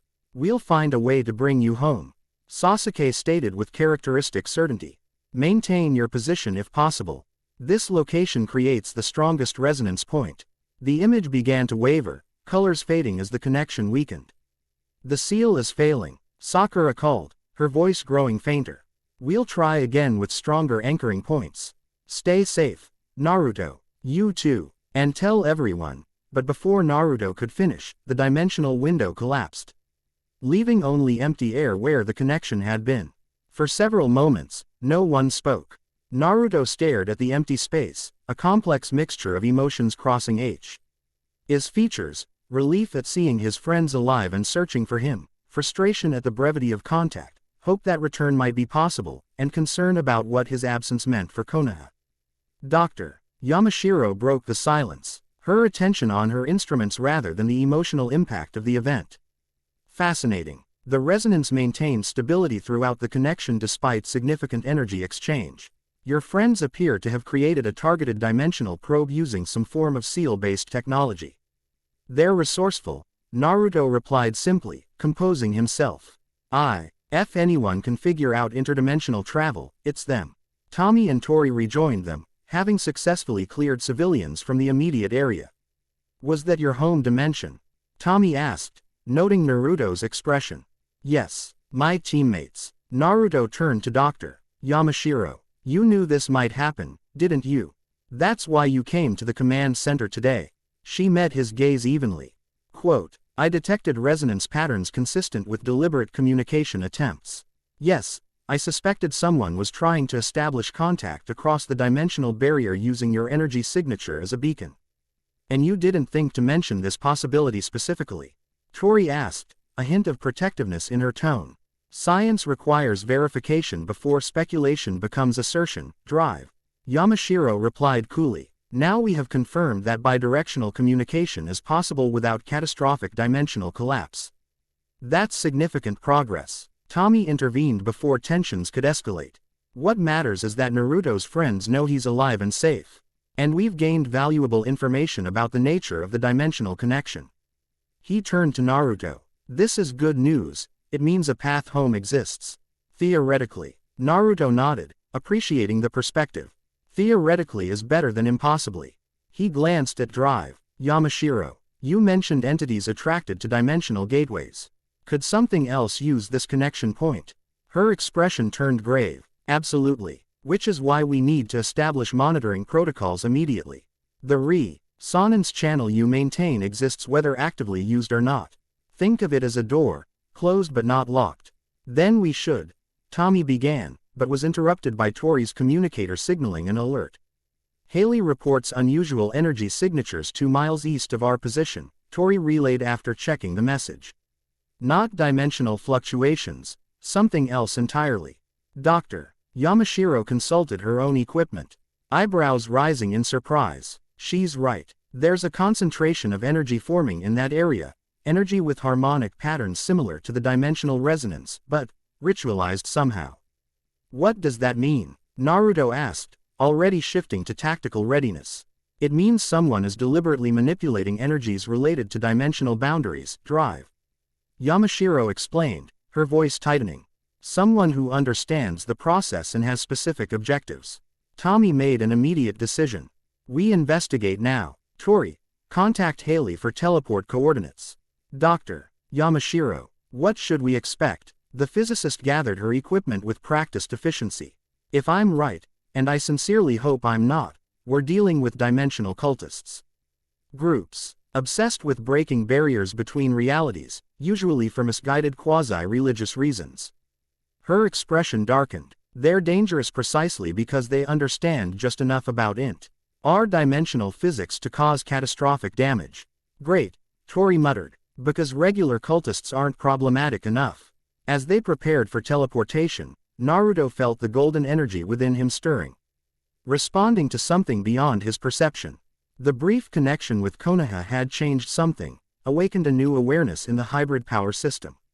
Kurama. Something feels different. He communicated internally. The pathway is more defined now, the 9 tails confirmed. Your friend's attempt to reach you has strengthened the resonance channel. It flows both ways more clearly. Is that good or bad? Both, Kit, both. The teleportation coordinates delivered them to an industrial area at Angel Grove's eastern edge, warehouses and manufacturing facilities, many apparently abandoned. The afternoon sun cast long shadows between buildings, creating pockets of darkness despite the early hour. Energy concentration is centered in that structure, Drive. Yamashiro indicated, pointing toward a derelict warehouse with faded signage reading, Lightspeed Shipping and Storage. I sense multiple presences inside, Naruto reported, his enhanced perception extending outward. 12 individuals, arranged in some kind of pattern. Their chakra, or whatever energy they use here, feels altered. Artificially modified. Tommy nodded, assessing the tactical situation. Frontal approach is too risky without knowing their capabilities. Tori, can you use your ninja streak to do perimeter reconnaissance? On it, she confirmed, activating her morpher. Ninja Storm, Ranger form. In a flash of blue light, her ranger suit materialized. I'll circle the building and find entry points. As Tori disappeared in a blur of blue motion, Naruto closed his eyes, extending his senses more fully. The golden energy enhanced his perceptual range, allowing him to construct a detailed mental image of the warehouse interior. They're arranged in a circle around some kind of central altar, he reported. There's an object on it, something that's channeling or generating energy similar to what I felt at the dimensional breach point. His brow furrowed in concentration. And there's something else. A presence that doesn't feel fully present in this dimension. Partially manifested. Dr. Yamashiro's expression tightened with alarm. They're attempting a summoning ritual. We need to disrupt it immediately. Tori returned in a streak of blue, materializing beside them. Multiple entry points. Main doors, loading bay, and roof access. The windows are blacked out. But I spotted movement through gaps in the covering. They're wearing robes with some kind of golden symbol on the back. The Void Cult, Drive. Yamashiro whispered, her academic detachment cracking to reveal genuine fear. This is worse than I thought. You know them? Tommy asked sharply. By reputation only, she replied, composing herself. They believe dementifical constructs that should be dissolved. Their ultimate goal is to collapse all realities into a single unified dimension under their control. Naruto processed this information with tactical focus. Whatever their doing connects to the dimensional breach that brought me here. I can feel the resonance patterns. They're similar but distorted, like a corrupted version of the connection I experienced with my home dimension. They must have detected your arrival and the unique energy signature it created, Drive. Yamashiro theorized. If they're attempting to harness that resonance for their own purposes, we stop them, Tommy concluded firmly. Tori, you and I will create a diversion at the main entrance. Naruto, can you infiltrate through the roof access and disrupt whatever ritual they're performing? Yes, Naruto confirmed. But what about Dr. Yamashiro? I'll monitor from outside, she said, already configuring her equipment for remote observation. I can track energy fluctuations and warn you of critical thresholds. If they are attempting a summoning, there will be distinct energy signatures preceding any manifestation. Tommy nodded. Maintain communication at all times. If the situation escalates beyond our capabilities, we withdraw and call for full ranger backup. Clear. Everyone acknowledged the plan, and they moved into position. Naruto easily scaled the warehouse wall, his chakra, a control allowing him to run vertically up the corrugated metal siding without making a sound. Reaching the roof, he located the access hatch Tori had identified, a maintenance entry, secured with AP adlock that posed no challenge to his skills. Be cautious, Kit, Kurama advised as Naruto prepared to enter. These cultists may not possess chakra as we understand it, but their ritual energies could interfere with our hybrid system unpredictably. Understood, Naruto replied mentally. I'll avoid direct energy confrontation if possible. Below, Tommy and Tori moved into position near the main entrance. Tommy, though not morphed, carried himself with the confident readiness of a veteran warrior. Through his communicator, he coordinated timing. On my mark, 3, 2, 1, execute. Tori launched a concentrated water blast at the warehouse doors, forcing them open with explosive force. Simultaneously, Naruto dropped silently through the roof access, landing on a catwalk overlooking the main floor. The scene below confirmed his sensory assessment. 12 figures in indigo robes stood in a perfect circle, arms outstretched toward a central stone altar. Upon this altar rested a crystalline object that pulsed with sickly golden light. Most alarming was the space above the altar, where reality itself seemed to warp and bend, forming a slowly expanding rift in the air. Intruders, one cultist shouted as Tommy and Tori entered through the shattered doors. Protect the convergence stone. 3 cultists broke formation to confront the rangers, revealing faces marked D with strange symbols painted in metallic gold across their foreheads and cheeks. They moved with unnatural synchronization, each drawing identical curved daggers from within their robes. The ritual cannot be interrupted, called another figure, taller than the others, with elaborate gold embroidery on their robe marking them as a leader. The Golden One is coming. Naruto analyzed the situation instantly. The ritual's power centered on the crystal, maintained by the remaining cultists chanting. The dimensional rift, while still small, was expanding steadily. From his elevated position, he could see that Tommy and Tori were handling the 3 attackers effectively, but more cultists were breaking away to join the fight. Decision made, Naruto formed familiar hand signs. Shadow Clone Jutsu. 5 perfect copies materialized beside him on the catwalk, each already understanding their role through Naruto's mental direction. 2 immediately leapt down to assist Tommy and Tori, while 2 others moved to flanking positions around the ritual circle. The original Naruto and the remaining clone focused on the altar itself. The resonance bearer, the cult leader shouted, spotting Naruto.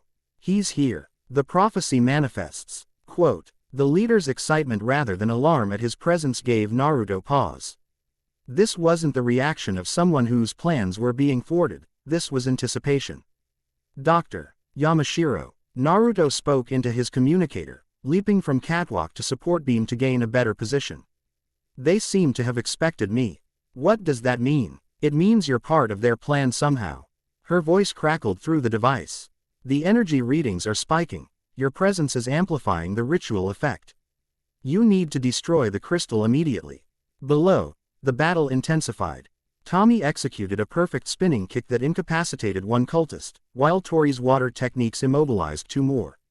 Naruto's shadow clones engaged the remaining attackers with precise taijutsu, avoiding lethal force but neutralizing threats efficiently.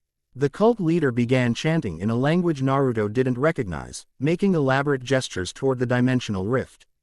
In response, the rift pulsed, expanding more rapidly. Through it, Naruto glimpsed not Konaha's forests but a swirling void filled with fragmented realities, shattered pieces of different dimensions colliding in chaotic patterns. Now, Golden One, the leader called out, recognize your destiny. The convergence requires your power. The crystal on the altar flared with brilliant light, sending a beam of energy directly toward Naruto.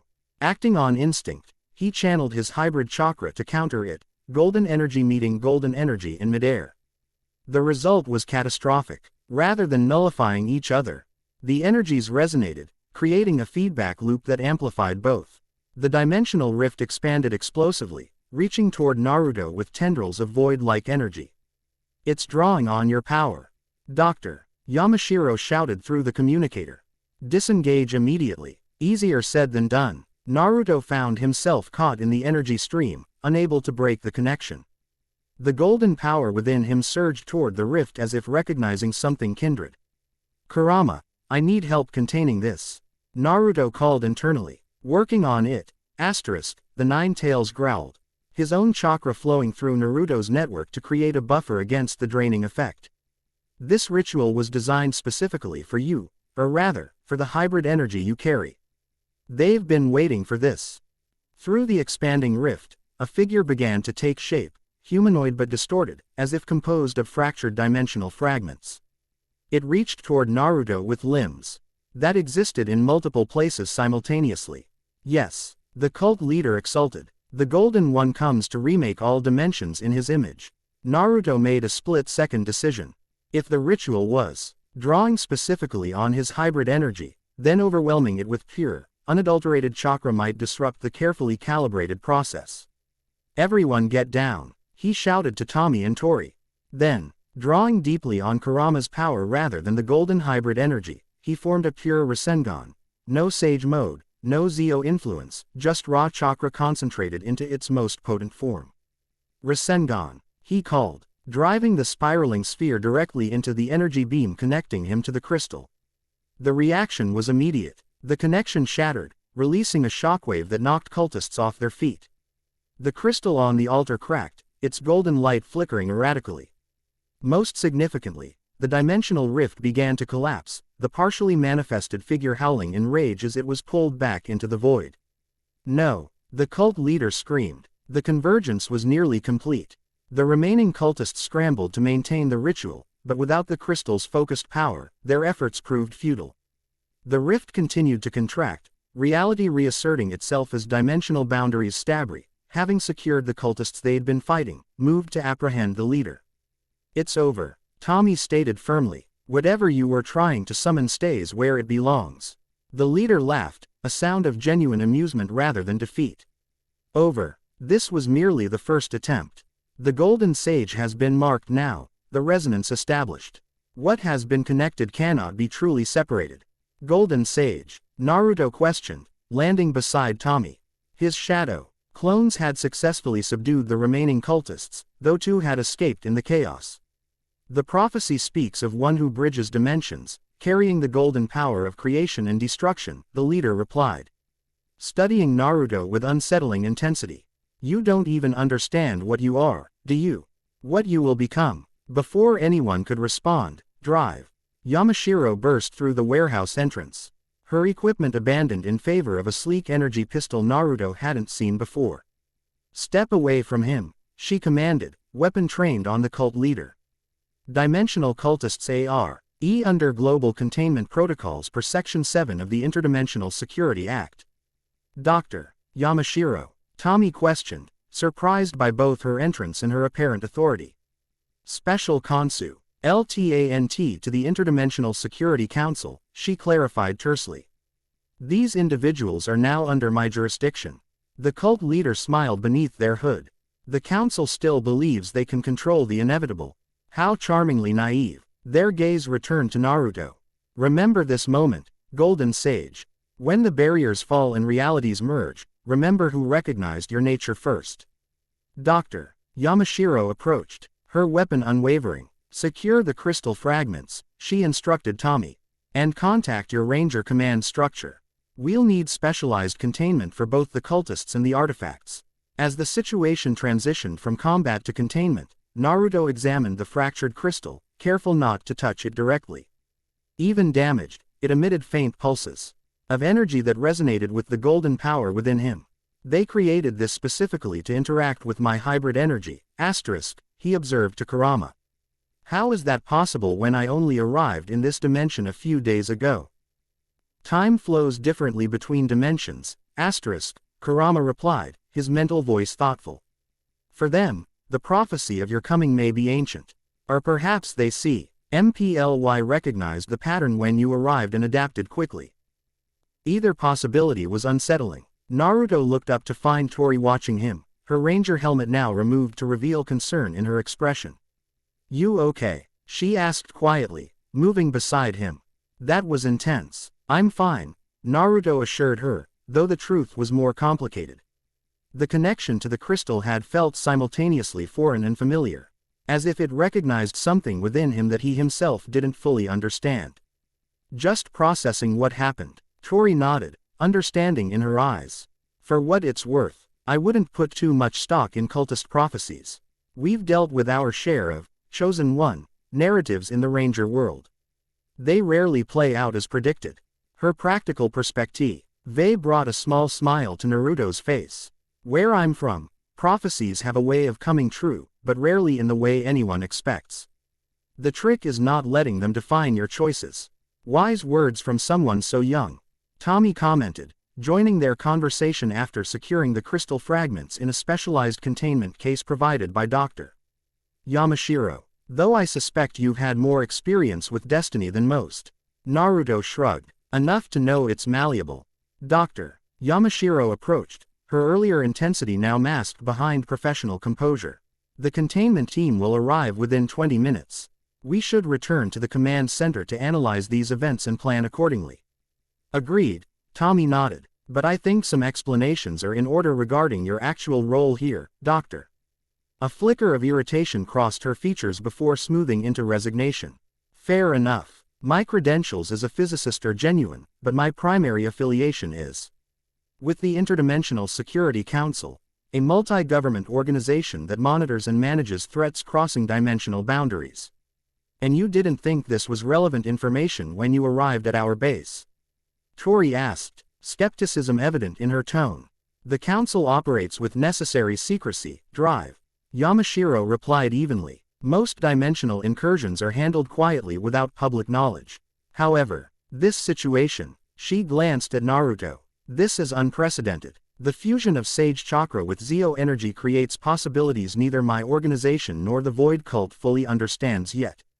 Yet you seem to have anticipated the cult's interest, Naruto observed, studying her reaction. Dr. Yamashiro met his gaze directly. We've been tracking their activities for years. They've attempted similar rituals before, though never with a focus this powerful. Your arrival created an opportunity they've been waiting for, a natural dimensional resonance they could exploit. Further conversation was interrupted by the cult leader's sudden laughter, quiet at first, then building to disturbing intensity despite being securely restrained. What's so amusing? Tommy demanded. The leader's hood had fallen back during the struggle, revealing a woman in her 50s with intricate golden patterns tattooed across her scalp and face. Her eyes fixed on Naruto with unnerving focus. The council agent speaks of exploitation while planning the same, she said, her voice carrying the calm certainty of absolute conviction. They fear what they cannot control, so they seek to weaponize it first. Her smile widened, but the Golden Sage chooses his own path between worlds. The prophecy is clear on this point. Enough, Drive, Yamashiro snapped, signaling to Tommy. Secure her separately from the others. Psychological manipulation is their specialty. As Tommy led the still smiling cult leader away, Naruto found himself troubled by the exchange. The cultist's words, while clearly designed to sow discord, contained elements that resonated with his instincts. Dr. Yamashiro's sudden revelation of her true affiliation raised legitimate questions about her agenda regarding his unique energy signature. Be watchful, Kit, Kurama advised. This world has its own complex politics, just as ours does. Not everyone who opposes your enemies is necessarily your ally. Trust but verify, Naruto agreed internally, a lesson Kakashi-sensei taught early and often.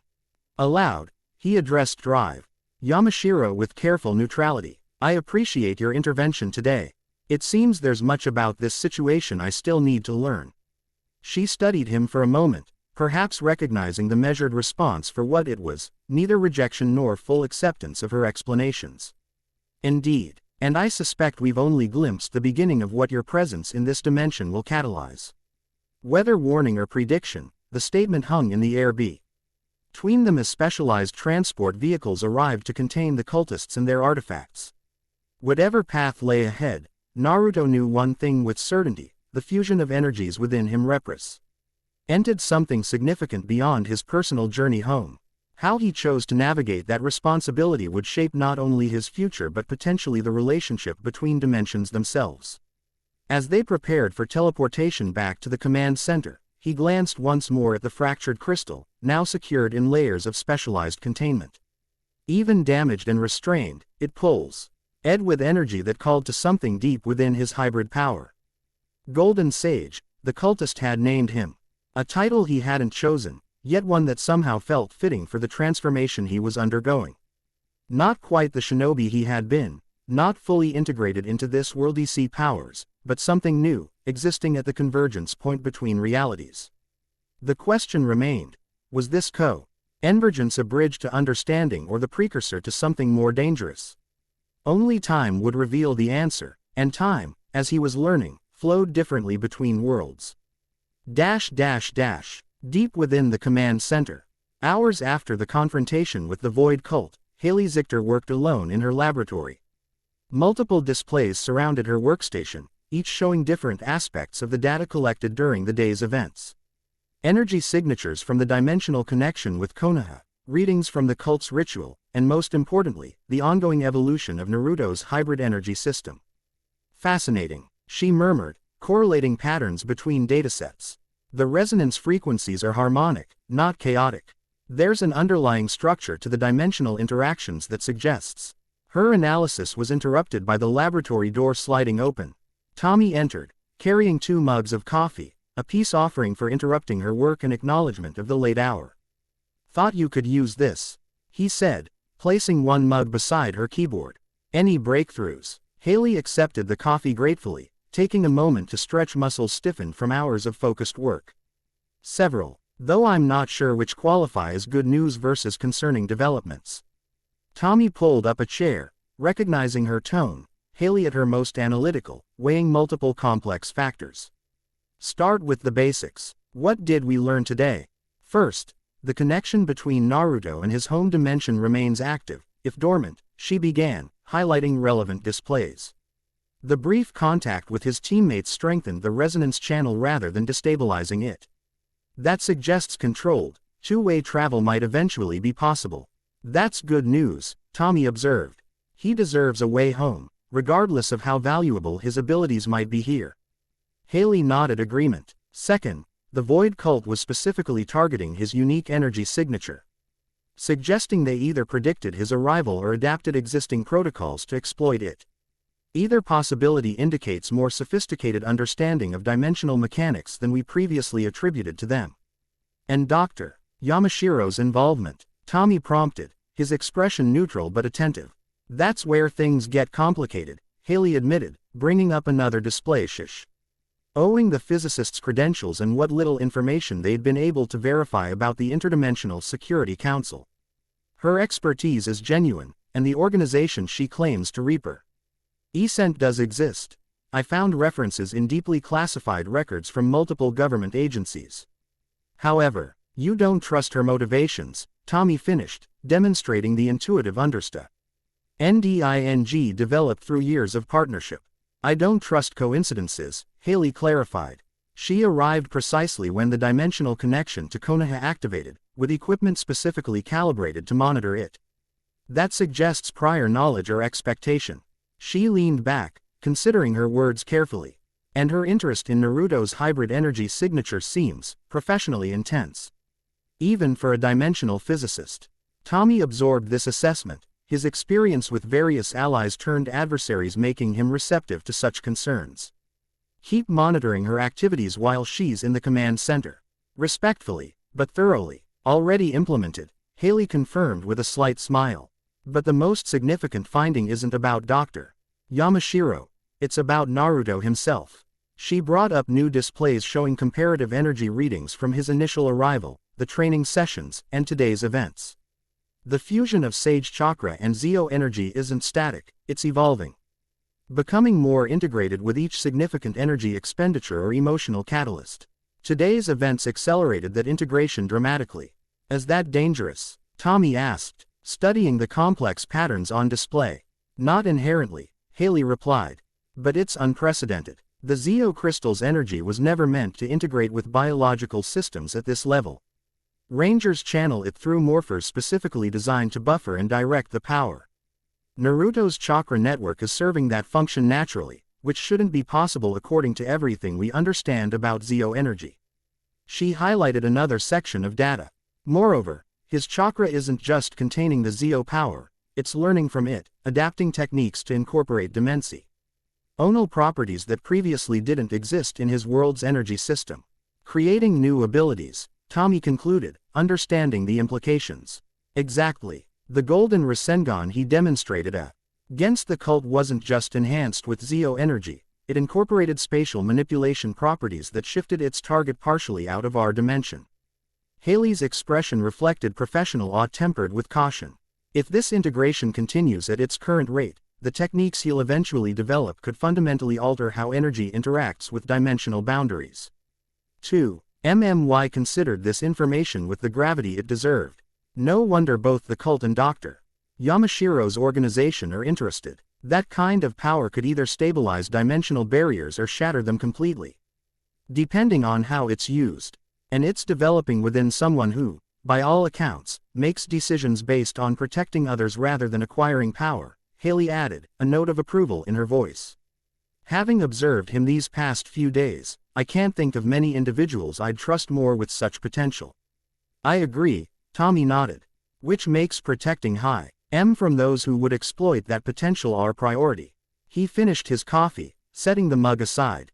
What's your recommendation for next steps? Haley considered for a moment. Continue training and monitoring, but with greater emphasis on helping him consciously direct the integration process rather than letting it evolve randomly. If he can understand and guide how these energies merge, he'll be better equipped to handle whatever comes next. And Dr. Yamashiro, controlled cooperation, Haley decided. Her expertise is valuable, and keeping her close allows us to monitor her activities. But we limit access to sensitive data and systems. Tommy nodded approval. I'll discuss this with Tori. She's developed a good rapport with Naruto, her perspective will be valuable. They do seem to connect well. Haley observed. Similar backgrounds in ninja training, despite the different methodologies. And she doesn't seem intimidated by his power level, which is refreshing. Speaking of which, where is he now? Meditation chamber, Haley replied, checking a monitor. He mentioned needing to commune with the Nine Tails entity about today's events. Apparently, the dimensional resonance affected their internal connection as well. Tommy rose, sensing her need to return to analysis. Keep me updated on any significant developments. And Haley, get some rest eventually. The dimensional barriers won't collapse if you take a few hours off. She smiled, already turning back to her displays. No promises, but I'll try.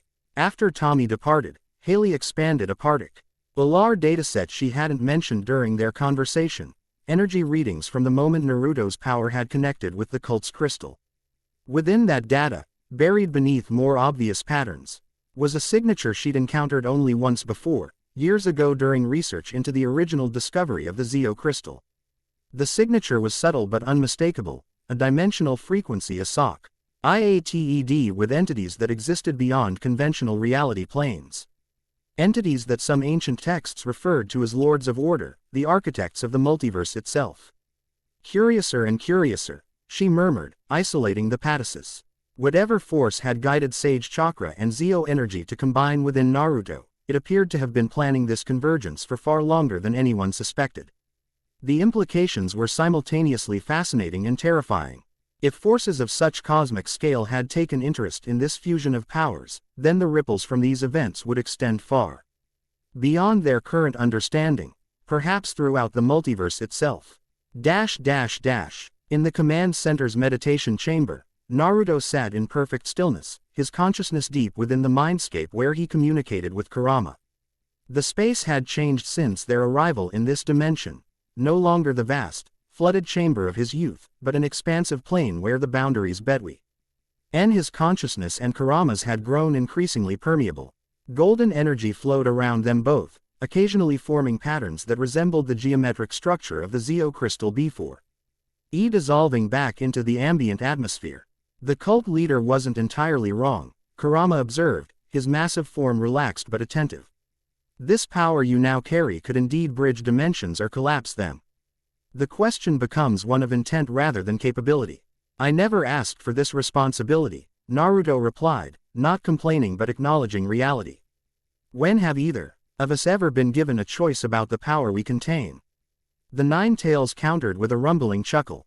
At least this time, you're surrounded by allies who understand something of what you're experiencing. Naruto nodded, reflecting on the support he'd received from Tommy, Haley, and especially Tori, whose pragmatic approach to extraordinary circumstances reminded him of his own adaptability. What did you make of Dr. Yamashiro? He asked, valuing Kurama's insights into human motivations. The fox's expression shifted to one of thoughtful suspicion, driven by something beyond professional interest. Her fear when the ritual began wasn't just concern for dimensional stability, it was personal, almost visceral. You think she has history with the cult? Or with whatever they were attempting to summon? Kurama suggested. Her energy patterns fluctuated distinctly when the rift began forming. There's trauma there, buried beneath scientific detachment. Naruto absorbed this perspective, adding it to his own observations. And the cult itself. Their leader seemed to have expected me specifically. Prophecies are tricky things, Kurama replied, his nine tails swishing contemplatively. Often self-fulfilling or retroactively applied to events that match vague criteria. Yet their recognition of your hybrid energy was too precise for coincidence. Before Naruto could respond, a ripple passed through their shared mindscape, a disturbance in the golden energy surrounding them. Images flashed momentarily across the space. Forests of Konaha, Angel Grove Park, the cult's ritual circle, and strangely, places neither had seen before. Alien landscapes, futuristic cities, ancient temples dedicated to forgotten powers. What was that? Naruto questioned, alert to the intrusion. The dimensional resonance channel is expanding, Kurama observed, his massive eyes tracking the golden energy as it settled back into normal patterns. Not just connecting to your home dimension, but sensing others as well. The barriers between worlds are thin for you now, Kit. Thinner than for anyone else in this reality or ours. The Golden Sage, Naruto murmured, testing the title the cultist had given him. Bridge between worlds. A dangerous position, Kurama warned. Bridges can be crossed from either direction. The implications hung between them as the meditation session concluded. Whatever path lay ahead, it would require all of Naruto's adaptability, all of the Nine Tails' ancient wisdom, and the support of his new allies in this world of rangers and dimensional politics. As he rose from meditation, the golden energy within him pulsed once, strongly, a resonance that echoed across dimensions, sensed by those with the ability to perceive such things. In Konaha, Suke's Rinnegan activated involuntarily in response. In distant corners of the Ranger universe, those connected to the morphing grid felt a momentary disturbance in its patterns. And somewhere beyond conventional reality, entities older than dimensions themselves noted the emergence of something new in the cosmic order, a convergence point personified, with potential to either heal the fractured multiverse or shatter it beyond repair. The Golden Sage had awakened to his nature. What followed would reshape realities far beyond the forest where a desperate battle had torn the dimensional veil. ND created something unprecedented in the cosmic order. Chapter 2 End Chapter 3, Legacy Bearers. The ancient temple stood atop a mountain ridge overlooking a valley shrouded in perpetual mist. Buoy. LT from dark stone that seemed to absorb rather than reflect light, its architecture defied conventional analysis. Angles that shouldn't connect formed seamless junctions, and circular chambers somehow contained more space inside than their external dimensions suggested. Symbols etched into every surface pulsed with faint luminescence, reacting to fluctuations in dimensional energies that few beings could perceive.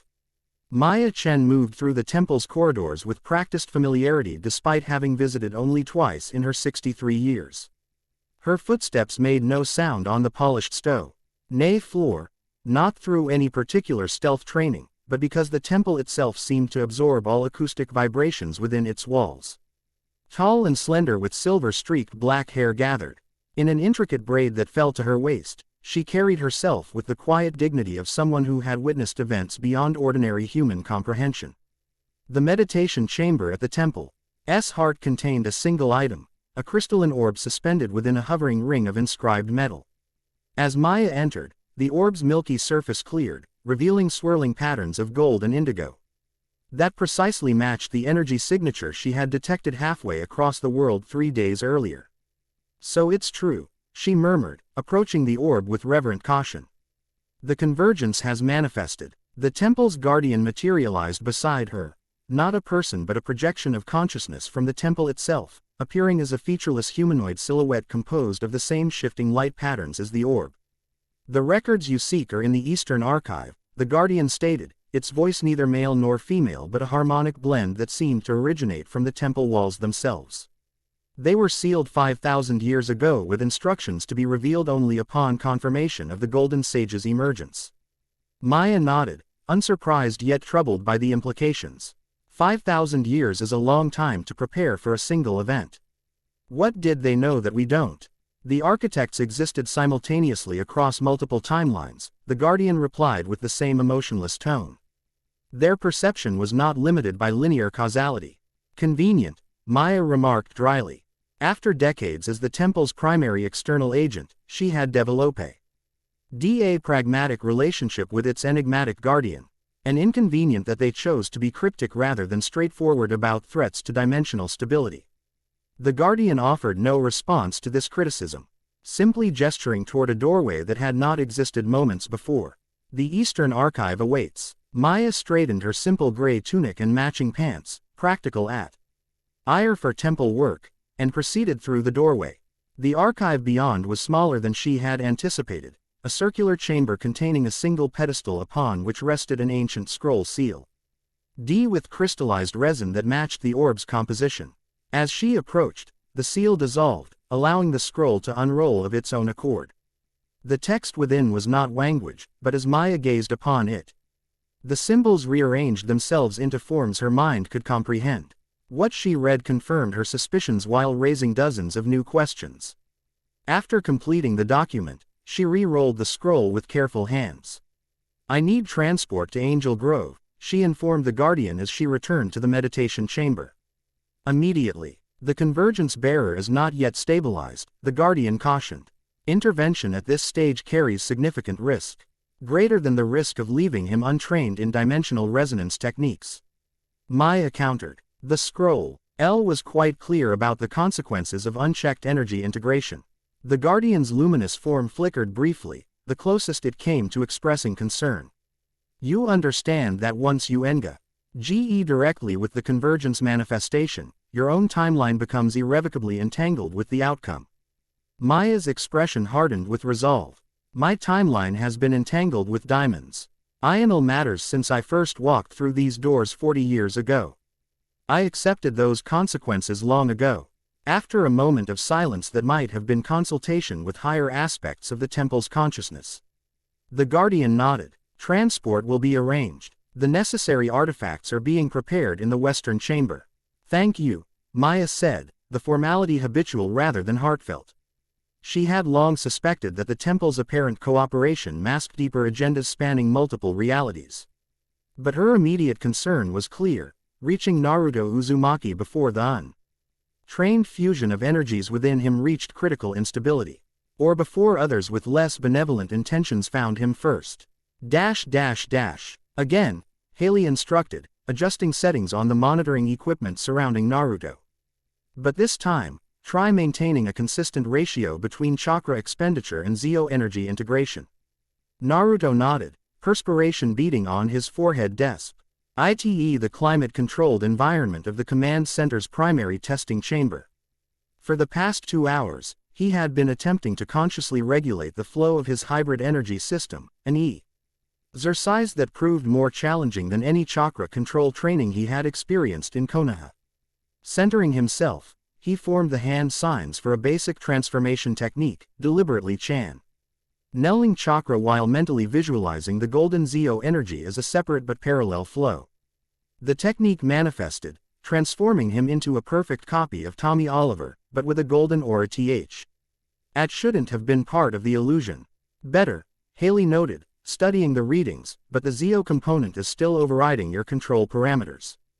The transformation should be purely chakra-based, yet the hybrid energy is automatically enhancing it. Naruto released the transformation, returning to his natural form with a controlled exhale. It's like trying to separate flowing water with my fingers. The energies want to merge. Which is precisely the concern, Haley replied, her expression revealing professional worry beneath her usual composed demeanor. The integration rate is accelerating. At current progression, complete fusion could occur within weeks. Is that dangerous? Naruto asked, though something in her tone had already suggested the answer. Haley hesitated, choosing her words carefully. Potentially. These energy systems weren't designed to interface permanently. The Zeo crystal's power is cosmic in nature, meant to be channeled temporarily through specialized equipment. Your chakra network is biological, evolved to process energy native to your dimension. She adjusted her glasses, a habitual gesture when delivering difficult information. Complete fusion would create something unprecedented, with unknown consequences for your physical form. Naruto processed this information with characteristic calm. Years of carrying Kurama had accustomed him to existential uncertainties regarding his own body. You're saying I could destabilize? In the most extreme scenario, yes, Haley confirmed. Though there are numerous possible outcomes between perfect integration and catastrophic failure. The challenge is that we're operating without precedent. She transferred data from her monitoring equipment to the main display, showing comparative scans from Naruto's arrival and his current state. Your cellular structure is already changing at the molecular level. The question isn't whether integration will continue, but how to ensure it proceeds safely. Naruto studied the display, recognizing patterns despite his limited scientific background. His practical understanding of energy systems allowed him to grasp the fundamentals even without formal training. Kurama thinks the process could eventually stabilize naturally, he offered. He's experienced similar adaptation when transferring between Jinchuriki hosts. The Nine Tails Entity has been incredibly helpful in providing comparative data, Haley acknowledged. But even his experience with chakra transfers doesn't fully account for the dimensional properties of Zeo energy. Before Naruto could respond, the chamber door slid open to admit Tori, dressed in casual clothes but with her wind morpher prominently displayed on her wrist. Her expression suggested news significant enough to interrupt their testing session. Sorry to barge in, she began, but we've got a situation upstairs. Someone just appeared at the command center entrance, literally appeared, no vehicle, no teleportation signature. Just suddenly there. She's asking for Naruto by name. Description, Haley asked, immediately alert. Asian woman, probably in her 60s, dressed in some kind of gray traditional clothing, Tori replied. She's carrying what looks like a wooden staff with crystalline inlays. Tommy's talking to her now, but she insists she's here about the dimensional convergence. And needs to speak with the bearer immediately. Naruto and Haley exchanged glances, both recognizing the potential significance. Another member of the Void Cult, Naruto suggested, though his instincts suggested otherwise. Unlikely given their established protocols, Haley responded. But approaching the command center directly indicates either extraordinary confidence or remarkable intelligence capabilities. Naruto made a quick decision. I'll meet with her. If she knows who I am and what's happening to me, she might have information we need. Agreed, Haley nodded, already gathering portable monitoring equipment. But in a controlled environment with full security measures. I've got your back, Tori assured him, her casual tone belying the readiness evident in her stance. Together they made their way to the command center's upper level, where they found Tommy engaged in measured conversation with their unexpected visitor. Dr. Yamashiro stood nearby, her posture tense and expression suspicious as she monitored readings from a handheld device. The visitor, Maya Chen, presumably, presented a striking figure despite her simple attire. Her composed bearing suggested decades of disciplined training, while her eyes reflected an awareness that seemed to encompass more than the physical space around her. The staff she carried was indeed remarkable, carved from dark wood that seemed to absorb light, with intricate crystalline inlays that subtly matched the golden patterns of Naruto's hybrid energy. As Naruto entered, her attention immediately shifted to him, her gaze assessing and penetrating. The Golden Sage, she stated rather than asked, inclining her head in a gesture that conveyed respect without subservience. The convergence manifests more strongly than anticipated. Naruto returned the gesture, maintaining a respectful distance. You have me at a disadvantage. You know who I am, but I don't know you. Maya Chen, she introduced herself simply. Guardian agent of the Dimensional Nexus Temple. I've come to offer guidance regarding the energy integration. Your Experio stepped forward, her scientific skepticism evident. There is no I ally recognized. Dimensional Nexus Temple, in any interdimensional registry. What organization do you actually represent? Maya regarded Drive. Yamashiro with calm assessment. The temple predates your council by several millennia. Drive. Yamashiro. We do not seek recognition from institutions constrained by linear temporal perception. The subtle dismissal in her tone caused Drive. Yamashiro's expression to tighten, but before she could respond, Tommy intervened with diplomatic precision. Perhaps we could focus on why you're here, Ms. Chen. You mentioned guidance regarding Naruto's condition. Maya nodded, her attention returning to Naruto. The fusion of Sage Chakra with Zeo energy creates a dimensional resonance pattern documented in temple archives. Without proper stabilization techniques, the integration will eventually reach critical mass, potentially destabilizing your molecular structure and creating a cascading dimensional fracture. That aligns with our findings, Haley acknowledged. Professional interest overriding initial suspicion. You believe you can help stabilize the integration process. I can teach techniques developed specifically for managing dimensional resonance, Maya confirmed. Techniques preserved from previous convergence events across multiple timelines. Previous events? Naruto questioned, immediately attentive. This has happened before, not identical circumstances, Maya clarified, but similar dimensional convergences have occurred throughout multiverse history. The temple archives contain records of such events and the methodologies developed to address them. Tommy exchanged glances with Haley, both weighing the potential benefits against security concerns. After a moment of silent communication born from years of partnership, Tommy nodded. We appreciate your offer of assistance, he stated carefully. However, I'm sure you understand our need for verification before granting access to our facilities and our friend. Of course, Maya agreed without hesitation. She held out her staff, offering it for inspection. This resonance rod is calibrated to interact with dimensional energy patterns. It can demonstrate the stabilization technique on a small scale before any direct intervention with the Golden Sage. Haley stepped forward, scanning the staff with her equipment. After a moment, her eyebrows rose in surprise. The crystalline components are vibrating at precisely the same frequency as Naruto's hybrid energy signature. That's remarkable precision engineering. Not engineering, Maya corrected gently. The crystals are naturally attuned to dimensional frequencies. The temple cultivates them specifically for this purpose. Naruto, who had been observing the exchange with quiet assessment, made a decision characteristic of his leadership style, direct engagement based on instinctive evaluation. Show me, he requested simply, stepping forward. Demonstrate what you can teach me. Maya nodded, appreciating his straightforward approach. She held the resonance rod horizontally before her, the crystalline inlays beginning to glow with subtle golden light. Extended your hand, palm upward, ND channel a small amount of your hybrid energy, just enough to create visible manifestation. Naruto complied, drawing on the golden energy that now flowed alongside his chakra. A small sphere of SWI/RLING gold and blue formed above his palm, the energies visibly struggling to maintain cohesion as they intertwined. Maya observed the manifestation with experienced eyes. The integration is further advanced than I anticipated. Good, your natural adaptability is already compensating. She positioned her staff approximately 30 centimeters above Naruto's palm. Observe the resonance pattern. The crystals in her staff pulsed in rhythm with Naruto's energy sphere, creating a harmonic frequency that gradually influenced the chaotic swirling. As everyone watched, the sphere's turbulent patterns began to stabilize. The gold and blue energies flowing in complementary spirals rather than competing vortices. The key is harmonization rather than separation, Maya explained, her voice taking on the measured cadence of an experienced teacher. These energies cannot be forced apart.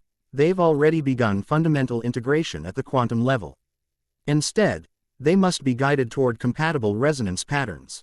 Naruto focused intently on the sensation, his exceptional kinesthetic awareness allowing him to internalize the subtle shifts occurring within his energy sphere. It feels right, like the energies are finding their natural alignment rather than fighting each other. Precisely, Maya confirmed with approval. Your innate understanding accelerates the process. With proper training, you can replicate this harmonization throughout your entire energy system. Haley studied her monitoring equipment, scientific skepticism giving way to cautious optimism. The stability-tie ratio has improved by 27% with just this brief demonstration. If full implementation yields similar results, it would significantly reduce the risk of catastrophic integration failure. Yamashiro concluded, her tone suggesting reluctant acknowledgement of Maya's expertise. Tommy made his decision. Ms. Chen, we would welcome your guidance in helping Naruto stabilize this energy fusion. However, I hope you understand that certain security protocols must remain in place while you work with us. I anticipated nothing less, Maya replied with a slight smile that suggested she found UCH precautions quaintly unnecessary but respected them nonetheless. The Golden Sage's well-being takes priority over institutional formalities. Her gaze returned to Naruto, assessing him with the perspective of someone who had witnessed far more than her physical age suggested. We should begin immediately. The integration accelerates with each significant energy expenditure, and I sense you've experienced several such events since your arrival. Naruto nodded, thinking of the battle with the Void Cult and his brief connection with Konaha. Will these techniques help me control the power more effectively, or just prevent it from destabilizing me? Both, Maya answered. Stabilization is merely the foundation. Mastery follows, including abilities unique to your specific convergence pattern. Something in her tone caught Naruto's attention, a hint of knowledge withheld, details reserved for later revelation. He recognized the approach from his own training experiences. Some techniques could only be taught once foundations were properly established. Then let's begin, he decided, pragmatic as always when facing new challenges. Where do we start? The meditation chamber had been reconfigured according to Maya's specifications, certain electromagnetic fields neutralized, others enhanced, and the lighting adjusted to a spectrum that complemented rather than interfered with dimensional resonance patterns. Naruto sat cross-legged on a circular platform in the chamber's center, his posture perfect despite hours of continuous practice. Maya moved around him, adjusting the position of small crystalline markers arranged in geometric patterns on the floor. 3 hours into their first training session, Naruto had progressed through initial stabilization exercises with remarkable speed. His natural affinity for energy manipulation accelerating what Maya had expected to be days of foundational work. Your sage training serves you well, she observed, acing another crystal at a precise coordinate relative to the others. The principles of natural energy gathering translate effectively to dimensional resonance awareness. Naruto maintained his meditative focus while responding. Both involve perceiving energy patterns beyond ordinary sensory awareness. The techniques differ, but the mindset is similar. Exactly so, Maya approved. Now, Exton, D. Your perception to the crystal formation. Don't just sense the individual points, see pattern they create in dimensional space. Naruto shifted his awareness as instructed. Initially, he perceived ONL. The physical arrangement, a complex mandala of crystalline points surrounding his position. Then, as he deepened his perception into the meditative state familiar from sage training, he began to sense something more, lines of force connecting the crystals, forming a three-dimensional lattice that extended beyond normal spatial dimensions. I see it, he reported, his voice calm despite the extraordinary perception. The pattern exists in more dimensions than the physical arrangement suggests. Good, Maya confirmed. That extended geometric structure mirrors the optimal integration pattern for your hybrid energy system. Visualize your internal energies conforming to the same arrangement. Naruto directed his attention inward, where the golden Zeo energy and his blue chakra continued their complex interaction. With deliberate focus, he began guiding the flows to match the geometric pattern he had perceived externally. The process was delicate, not forcing the energies, but suggesting alignment through gentle direction. The effect was immediate and profound. As the energies began adopting the prescribed pattern, Naruto felt a new harmony emerging within his system. The constant subtle resistance between chakra and Zeo energy diminished, replaced by complementary flows that enhanced rather than opposed each other. The resonance is stabilizing, Maya noted with satisfaction, observing changes visible only to her experienced perception. Maintain this configuration for 3 more minutes, then gradually release the conscious direction while allowing the pattern to persist. As Naruto complied, Haley monitored the process from her station at the chamber's perimeter. The data flowing across her screens confirmed what Maya's traditional methods had achieved, a 63% improvement in integration stability compared to their baseline measurements. Remarkable, she murmured, comparing real-time readings with projected models. The harmonization is occurring at quantum levels we couldn't even target with our technology. Standing beside her, Tori watched with both professional interest and personal concern. Though she had initially remained to provide security as much as support, her expression now reflected genuine investment in Naruto's progress. Is it working? She asked quietly, unable to interpret the complex data displays. Beyond our expectations, Haley confirmed. The integration pattern Ms. Chen established is not only stabilizing the fusion but optimizing energy flow efficiency. It's like watching someone tune an engine by ear when we've been trying to do it with experimental diagnostic tools. Tori's gaze remained on Naruto, noting subtle changes in his appearance as the stabilization progressed. The golden aura that had surrounded him since his arrival, sometimes prominently, sometimes barely perceptible, was changing character. Rather than fluctuating chaotically, it now pulsed with rhythmic precision, expanding and contracting in harmony with his breathing.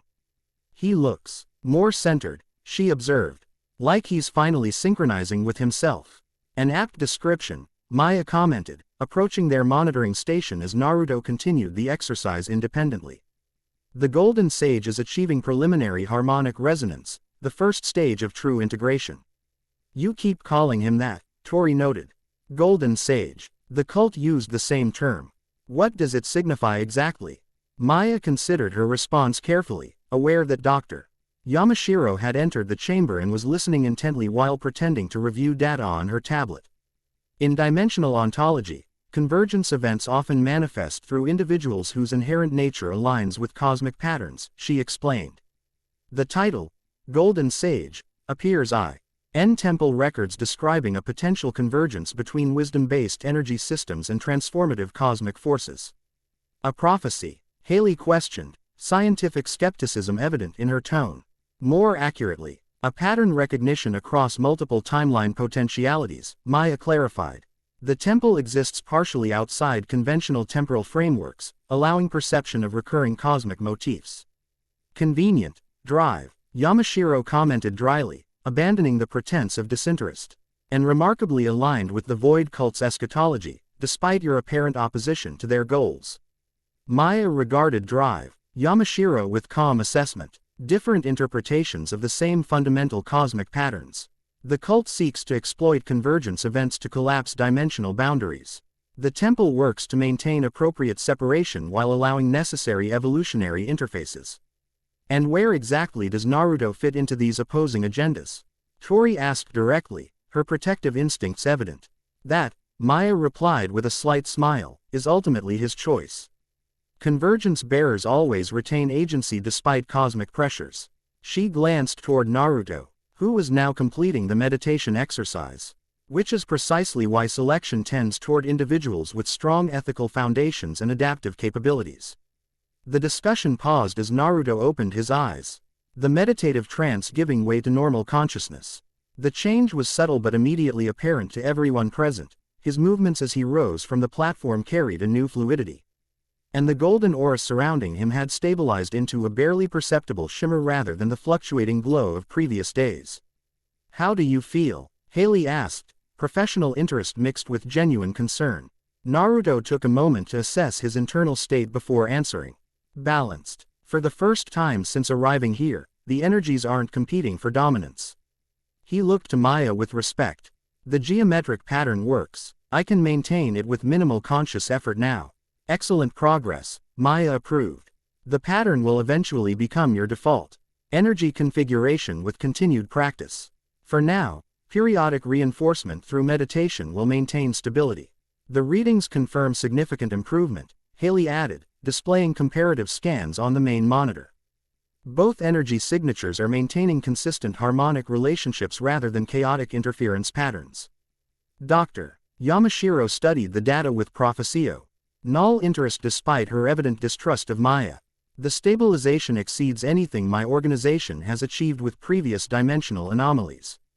I would be interested in learning more about these techniques."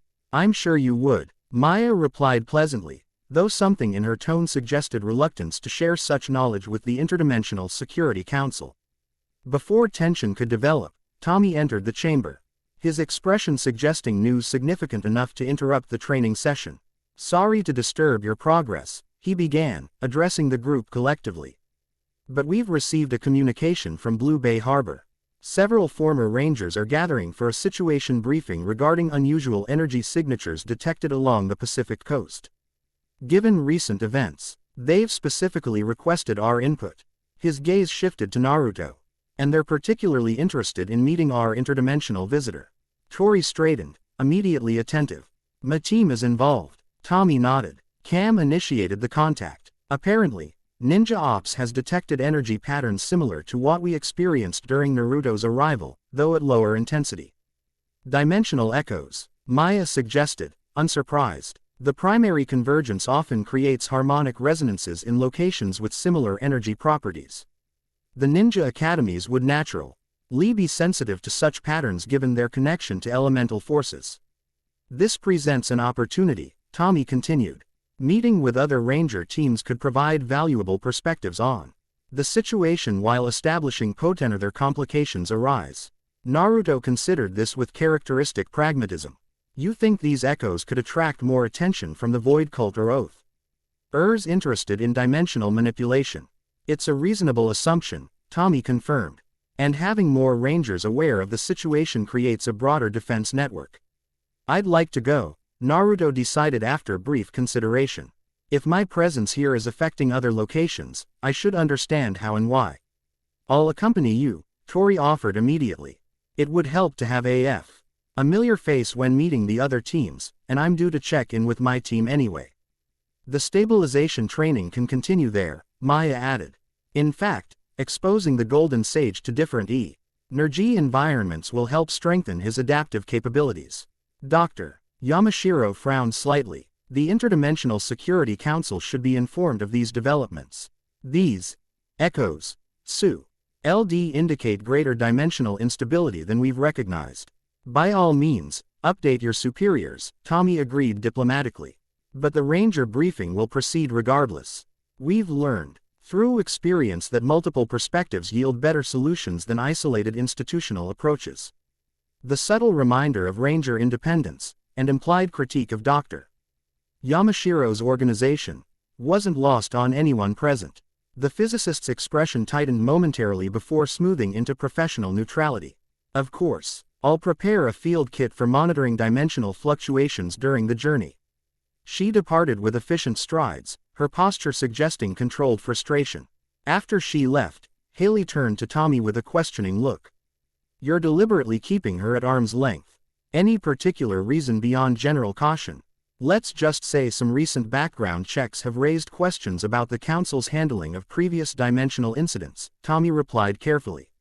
Nothing definitive, but enough to warrant measured cooperation rather than complete trust. Maya nodded as if this confirmed private suspicions. The Council's approaches tend toward containment and exploitation rather than understanding and harmonization. A philosophical difference with significant practical implications. All the more reason to establish broader connections with the Ranger community, Tommy concluded. We leave for Blue Bay Harbor in 2 hours.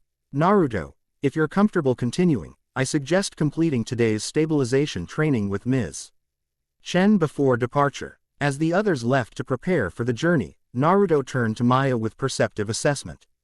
There's more you haven't told me about what's happening, isn't there? Maya's expression conveyed respectful acknowledgement of his insight. Much more, but understanding comes in stages, Golden Sage. Some knowledge requires proper foundation to be useful rather than overwhelming. I've found that people who parcel out information often have agendas of their own, Naruto observed without accusation, simply stating a lesson learned through experience. Everyone has agendas, Maya replied candidly. The question is whether they align with your well-being and the greater cosmic balance. She positioned another crystal in the geometric patterns surrounding the meditation platform. Judge by actions and results rather than complete disclosure. I've shown you techniques that have demonstrably improved your condition, that much is verifiable. Naruto considered this pragmatic perspective, finding it reasonable despite his preference for transparency. Fair enough, but I expect fuller explanations as we progress. You'll have them, Maya promised. Beginning with the history of your power's legacy after we complete today's training. The Golden Ranger whose Zeo energy now flows within you has a story you should know before meeting with others who may recognize its signature. Intrigued by this promised revelation, Naruto resumed his position on the meditation platform. Whatever Maya's ultimate agenda might be, her immediate assistance was both necessary and effective, a practical reality that overrode theoretical concerns for the moment. Besides, as a shinobi trained to gather information while maintaining operational functionality, he was well accustomed to working with allies whose complete motivations remained partially obscured. Trust was built incrementally through shared challenges and demonstrated reliability, a process he had experienced with every significant relationship in his life, from Sasuke to Kurama himself. As he settled into the meditative posture, the geometric energy pattern flowing through his system with increasing familiarity, Naruto prepared himself for the next phase of adaptation to this new reality, meeting the broader community of warriors who protected this dimension and learning more about the legacy of power he now carried within him. Blue Bay Harbor gleamed in late afternoon sunlight as the group materialized at the designated arrival coordinates, a secluded clearing in the forest surrounding the Wind Ninja Academy. Tommy, Haley, and Dr. Yamashiro had teleported directly from the command center, while Tori had accompanied Naruto through a different route that included a brief orientation to stabilize his energy pattern after displacement. Maya Chen had remained behind, citing the need to consult temple archives regarding the dimensional echoes, though she had provided Naruto with a small crystalline device to continue guided stabilization exercises independently. The academy grounds are just ahead, Tori explained, leading the group along a path visible only to those familiar with ninja concealment techniques. Technically, it exists partially in a pocket dimension for protection, but given recent events, Sensei Watanabe thought it best to meet at the external training grounds instead. Prudent drive, Yamashiro commented, studying readings on her handheld scanner. Multiple dimensional interfaces in close proximity could create unpredictable resonance effects. Naruto walked beside Tori, taking in the forested surroundings with appreciative awareness. The natural energy here feels different from Angel Grove, more concentrated and deliberately patterned. He glanced at Tori with newfound understanding. Your ninja training uses this energy, doesn't it? Not quite like chakra, but similar principles. Exactly, Tori confirmed, pleased by his perception. He elemental ninjas of this world don't develop internal energy systems like your chakra network. Instead, we learn to channel and direct environmental elemental forces. She demonstrated by gesturing toward a nearby stream, causing a small column of water to rise and form a swirling sphere before returning to its natural flow. Impressive control, Naruto observed genuinely. Different methodology but equally effective application. Their conversation paused as they reached the training grounds, a spacious clearing containing traditional ninja training equipment alongside modern technological monitoring stations. Several individuals awaited their arrival, their varied attire suggesting different teams or organizations despite a shared purpose. Cam Watanabe stepped forward as they approached, greeting Tori with a brief but warm embrace before extending his hand to Tommy. "Dr. Oliver, thank you for coming on short notice." "Of course," Tommy replied, shaking his hand. "Dimensional concerns affect all of us." Cam nodded agreement before turning his attention to Naruto, studying him with analytical interest. "And you must be our interdimensional visitor. The energy readings from our arrival created quite a stir in our monitoring systems." Naruto Uzumaki, he introduced himself with a respectful bow that acknowledged Cam's position. "I appreciate your willingness to meet under unusual circumstances." "Unusual circumstances are practically our specialty," Cam replied with dry humor. He gestured toward the others present. "Let me introduce everyone before we begin." Introductions proceeded efficiently, each ranger or technical advisor acknowledging Naruto with varying degrees of curiosity and assessment. Shane Clark and Dustin Brooks from Tori's Wind Ranger team, Hunter. And Blake Bradley from the Thunder Ranger team, Dr. Angela Fairweather Rawlings from Lightspeed Rescue, and somewhat surprisingly, Billy Cranston, original Blue Ranger who had apparently returned fro. M. Aquatar specifically for this gathering. "Your energy signature was detected across multiple dimensional monitoring networks," Billy explained to Naruto as the group moved toward a central briefing area. "The harmonics suggested a Zeo power interface, which naturally caught my attention given my history with those energies." "That's part of what we need to discuss," Tommy acknowledged. The dimensional rift that brought Naruto here somehow fused his native chakra energy with Gold Ranger Zeo power in a completely unprecedented way. This revelation generated immediate interest, particularly from Billy, whose scientific curiosity was evident in his focused expression. "Fascinating. The Zeo crystal's energy signature should be incompatible with biological integration without a proper morpher interface. Yet here we are," Haley noted, displaying preliminary data on a tablet she handed to Billy. "His chakra network seems to function as a natural conduit, though the integration created significant stability challenges initially." As the technical discussion continued, Naruto found himself drawn into conversation with Shane and Dustin, who approached the situation with more practical curiosity. "So you're a ninja from another dimension?" Dustin asked with undisguised enthusiasm. "That's seriously awesome, dude. What kind of techniques do you have there that we don't have here?" "Several, apparently," Naruto replied with a friendly smile, appreciating the straightforward interest. "Though your elemental specializations seem more focused than our general approach." He read solid copies of himself during the fight with the Machine Empire, Tori explained to her teammates. "Not illusions, physical duplicates that could act independently." Shane's eyebrows rose in impressed surprise. "That would be incredibly useful in combat situations. Our ninja streak techniques allow rapid movement, but actual duplication. It's a standard technique where I'm from," Naruto explained modestly. "Though I've specialized in it more than most." Their conversation continued as the group assembled around a holographic display table at the clearing's center. Cam activated the system, projecting a three-dimensional map of the Pacific coast with multiple highlighted locations. 3 days ago, we detected the primary dimensional incursion in Angel Grove," he began, indicating the largest energy signature on the map. "Since then, 7 secondary resonance points have appeared along the coast, each exhibiting energy patterns that match harmonics from the original event."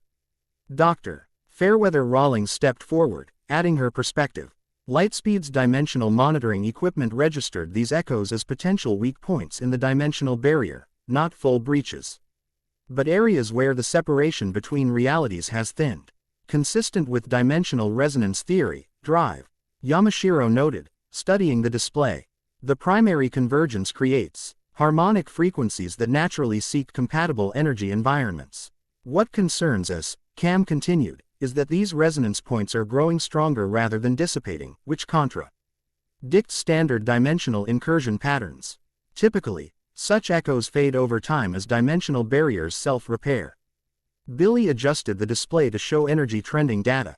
The resonance points are not only persisting but synchronizing with each other, creating what appears to be a geometric pattern across the region. Naruto immediately recognized the configuration. That's nearly identical to the stabilization pattern Ms. Chen established for my energy integration. A moment of significant silence followed this observation as the implications registered with everyone present.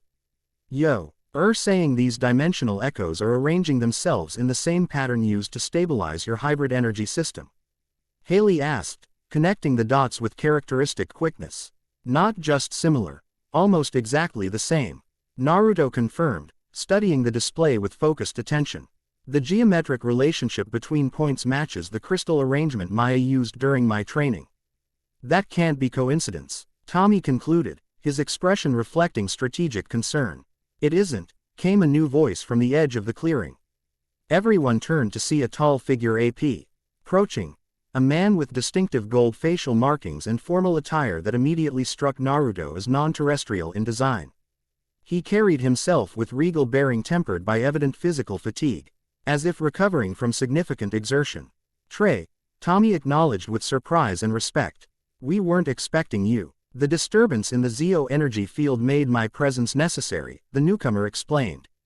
His accent subtle but distinctive. His gaze fixed on Naruto with penetrating intensity. So, you are the one who now carries a portion of my power.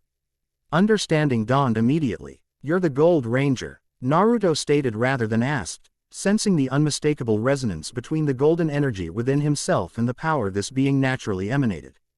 I am Trey of Triforia, unified bearer of the Gold Ranger power, he confirmed with a formal inclination of his head. Or at least, I was its sole bearer until the dimensional convergence event transfer. A significant portion of that power to you. The revelation created a ripple of murmurs among those present. Billy stepped forward with concerned curiosity. Trey, has this transfer affected your ability to morph or access your powers? Quote, not in the way you might expect, Trey replied. The Gold Ranger power remains accessible to me, but its fundamental nature has been altered. The connection to the Zeo crystal feels attenuated, as if the power now flows through multiple channels simultaneously. He approached Naruto directly, studying him with the perception of someone intimately familiar with the energy now shared between them. Your native energy, this chakra system, has formed a unique bond with the Zeo power, creating something neither fully one nor the other. We've been working to stabilize the integration, Haley explained. There were concerns about potential molecular destabilization due to incompatible energy systems. Trey nodded understanding, a legitimate concern, though perhaps unnecessarily limited in perspective. He turned back to Naruto. The Gold Ranger power has always been unique among the Zeo energies, more adaptable, more directly connected to the fundamental forces that shape dimensional boundaries. That's why it could forge this unprecedented connection with your chakra network. You don't seem particularly disturbed by sharing your power with a stranger from another dimension, Naruto observed, studying Trey with equal assessment. A slight smile touched Trey's formal features. The power chooses its bearers, Naruto Uzumaki. It recognizes something in you worthy of its energy, a resonance beyond physical compatibility. His expression grew more serious. However, the manner of transfer and its wider implications are indeed concerning. He gestured toward the holographic display. These resonance points are not random echoes but deliberate manipulations of the dimensional fabric. Someone or something is using the energy signature created by our shared power to establish a network across this region. The Void Cult Drive, Yamashiro suggested immediately. Their attempted ritual demonstrated capability with dimensional manipulation technologies. Perhaps, Trey acknowledged without fully endorsing the theory. Though this pattern suggests sophistication beyond what Viasly. Cam adjusted the display, enhancing the visualization of energy flows between resonance points. Whatever the source, the network appears to be drawing power from the original convergence point, essentially using Naruto's hybrid energy signature as a template and power source for whatever they're constructing. This revelation focused everyone's attention on Naruto, whose expression remained thoughtful rather than alarmed as he processed the implications. That explains why I've felt periodic energy fluctuations despite Maya's stabilization techniques, he noted. Something is drawing on the resonance pattern, using it as a framework. The question is, for what purpose? Tommy posed, giving voice to the central concern. To create a controlled dimensional interface network, Trey suggested, studying the pattern with experienced recognition. This configuration resembles ancient Triforian designs for stable transportation between dimensional planes, modified for Earth-specific dimensional properties but fundamentally similar in principle. Someone's building a dimensional transportation system using Naruto's energy signature as both blueprint and power source, Haley summarized, her tone reflecting both scientific fascination and tactical concern. But who would have the knowledge to implement such technology? Billy questioned. Even with my experience studying dimensional physics on Aquitar, creating such a net work would require extraordinary understanding of both Zeo energies and interdimensional mechanics. A moment of contemplative silence followed before Drive. Yamashiro offered her perspective. There are entities known to the Interdimensional Security Council that possess such capabilities, beings that exist primarily between conventional dimensions, manipulating boundaries for their own purposes. Like whatever the Void Cult was attempting to summon, Tori recalled, connecting previous events to current developments.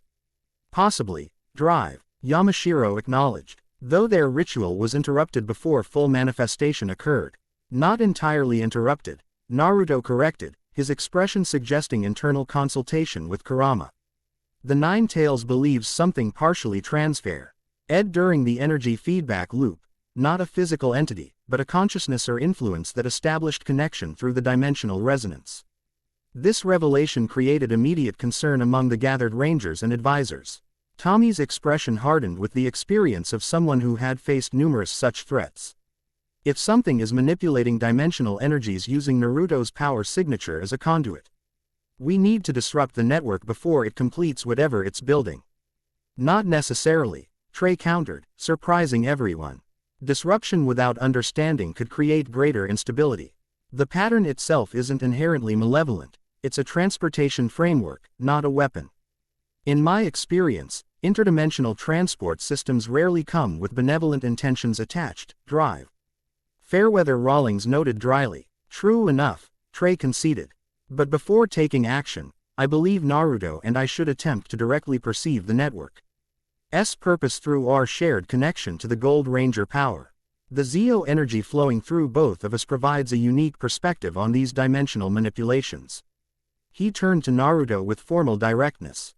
With your permission, I would guide you through a Triforian meditation technique that allows consciousness to trace energy connections to their source. It carries some risk. Your mind would temporarily extend beyond conventional dimensional boundaries, but it would provide insights no external monitoring could achieve. Naruto considered the proposal with characteristic calm assessment. This would help us understand who or what is using my energy signature and why. Yes, Trey confirmed, and potentially allow us to communicate directly with whatever intelligence is orchestrating these dimensional manipulations. Dr. Yamashiro stepped forward with immediate objection. That presents unacceptable security risks. Direct consciousness contact with extradimensional entities is strictly prohibited under council protocols. With respect, Dr. Tommy intervened, this isn't a council operation. It's a ranger response to a situation directly affecting one of our own. The implicit classification of Naruto as part of the ranger community, despite his different origins and brief acquaintance, didn't go unnoticed by anyone present, least of all Naruto himself. The simple statement of inclusion carried significant weight, establishing a framework of alliance and mutual protection that transcended organizational boundaries. I appreciate the concern, Naruto addressed Drive Yamashiro directly, but I've had considerable experience with consciousness transfer and mental interfaces. He glanced toward Trey. If this technique can provide critical information about what's happening, the risk is justified. Trey nodded with approval. Your understanding of internal energy systems will facilitate the process. We should prepare immediately. The network appears to be approaching completion based on energy harmonization patterns. As they moved to establish an appropriate space for the meditation technique, Tori approached Naruto with quiet concern. Are you sure about this? Extra-dimensional consciousness stuff sounds pretty intense, even by ninja standards. Naruto appreciated her genuine concern, recognizing it as protective rather than doubtful of his capabilities. It's not so different from some techniques in my world. Besides, understanding what we're facing is worth temporary discomfort. Just be careful, she replied, her normally confident demeanor showing a hint of vulnerability. We've barely had time to get to know you. I'd prefer you didn't get your consciousness scattered across multiple dimensions before we have a chance for that surfing lesson I promised. The simple, human connection behind her comment, the assumption of future friendship beyond current crisis, brought a warm smile to Naruto's face. I'll hold you to that lesson. And don't worry, I'm pretty hard to get rid of. Just ask anyone from my dimension. Their exchange was interrupted as Trey completed preparations for the meditation technique. A simple circle, E had been marked on the ground with symbols that pulsed with golden light when activated, Triforian script that somehow resonated with the Gold Ranger power flowing through Naruto's hybrid energy system.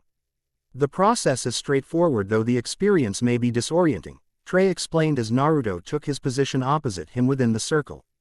We will enter a shared meditative state. T allows our consciousnesses to follow the energy connections established through the Gold Ranger power. Your experience with internal energy manipulation will help maintain coherence as we trace the network to its origin point. What should I expect to see? Naruto asked practically. Energy flows appear as luminous pathways. Consciousness manifests as concentrated light patterns. Dimensional boundaries register as semi-permeable membranes with distinct textures. Trey paused, considering his next words carefully. However, perception becomes increasingly subjective as we move further from conventional dimensional space. Your mind will interpret complex dimensional concepts through familiar frameworks, often manifesting as symbolic representations rather than literal sensory input. Naruto nodded understanding, not unlike genjutsu interpretation or mindscape navigation. Precisely, Trey confirmed, impressed by the parallel.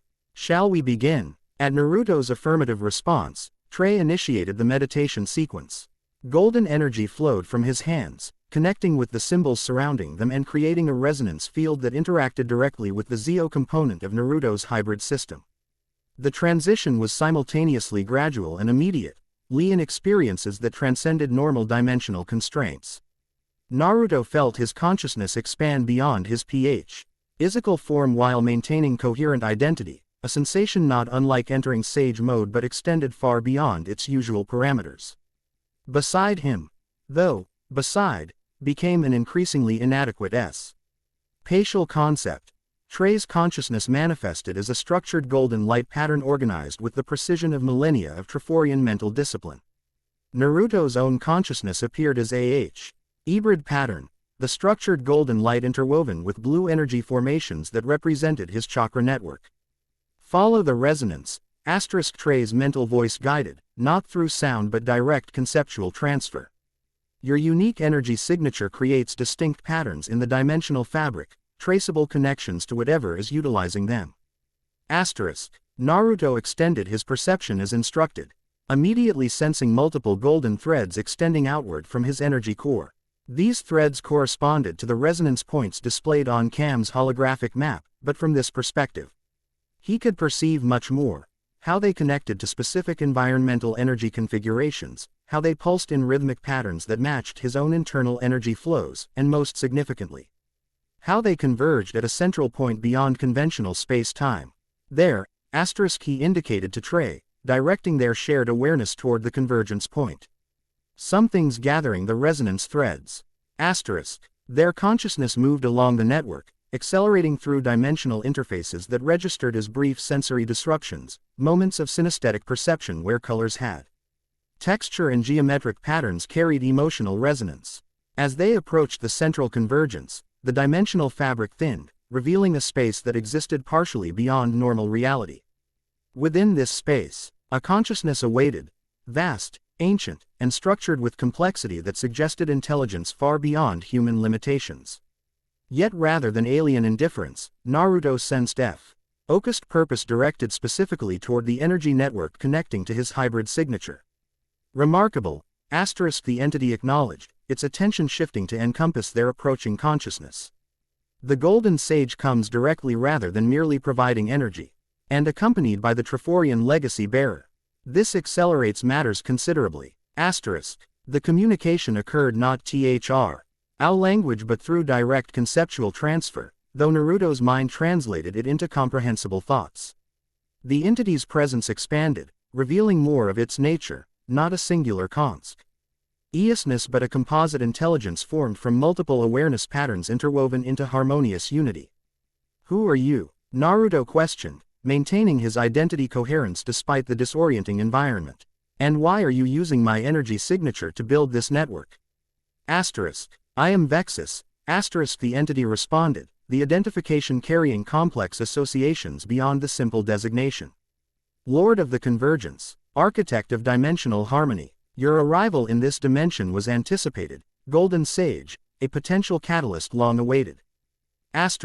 Anticipated? Trey questioned, his mental tone reflecting controlled alarm. The dimensional breach was accidental, caused by a battle in his native dimension. Accidents serve pattern as readily as intention, Vexus replied with conceptual equivalence of amusement. The convergence of Sage Chakra with Zeo energy creates a unique bridge between dimensional paradigms, precisely the interface required for my great work. Images flowed. From the entity's consciousness, visions of dimensional barriers stabilized rather than destroyed, of controlled pathways between realities allowing beneficial exchange while preventing catastrophic collapse. Of a multiverse connected through harmonic resonance rather than chaotic intersection. You're creating stable dimensional gateways, Naruto realized, comprehending the purpose behind the energy network. But why use my specific energy signature without permission? Permission implies choice where none existed, Vexus explained without apology. The hybrid energy you now carry is unique. Across the multiverse, a spontaneous convergence impossible to replicate through deliberate means. Its resonance pattern provides the necessary template for dimensional interfaces that neither destroy nor destabilize the boundaries between realities. The entity's consciousness shifted, revealing aspects previously obscured, personal history spanning millennia, a homeworld destroyed by catastrophic dimensional collapse. Countless realities studied in search of stabilization methods, and finally, the recognition of Naruto's hybrid energy as the solution sought across ages and dimensions. You lost your world to dimensional instability, Naruto perceived with immediate empathy. You're trying to prevent that from happening again. Not merely prevent, transcend, Vexus clarified. Dimensio. Null boundaries are necessary but need not be absolute. Controlled interfaces allow the best of multiple realities to strengthen each other while containing threats that would consume everything. Trey. Wise consciousness registered skepticism despite the compelling vision. If your intentions are beneficial, why operate in secrecy? Why not approach directly with your proposal? Would your council have permitted such experimentation? Vexus countered, directing the question particularly toward knowledge he somehow perceived of Dr. Yamashiro's organization. Would they not have immediately sought to contain and control a being from beyond their dimensional understanding? Experience across countless worlds has taught caution when dealing with institutions invested in maintaining current paradigms. The logic, while questionable in method, contained undeniable truth that resonated with Naruto's own experiences with authority structures. Yet something felt incomplete in the entity's explanation. Depths still concealed beneath the presented narrative. What happens when your network is complete? Naruto asked, probing for specific rather than conceptual answers. A controlled dimensional convergence, Vexus replied. Projecting images of multiple realities connected through stable interfaces.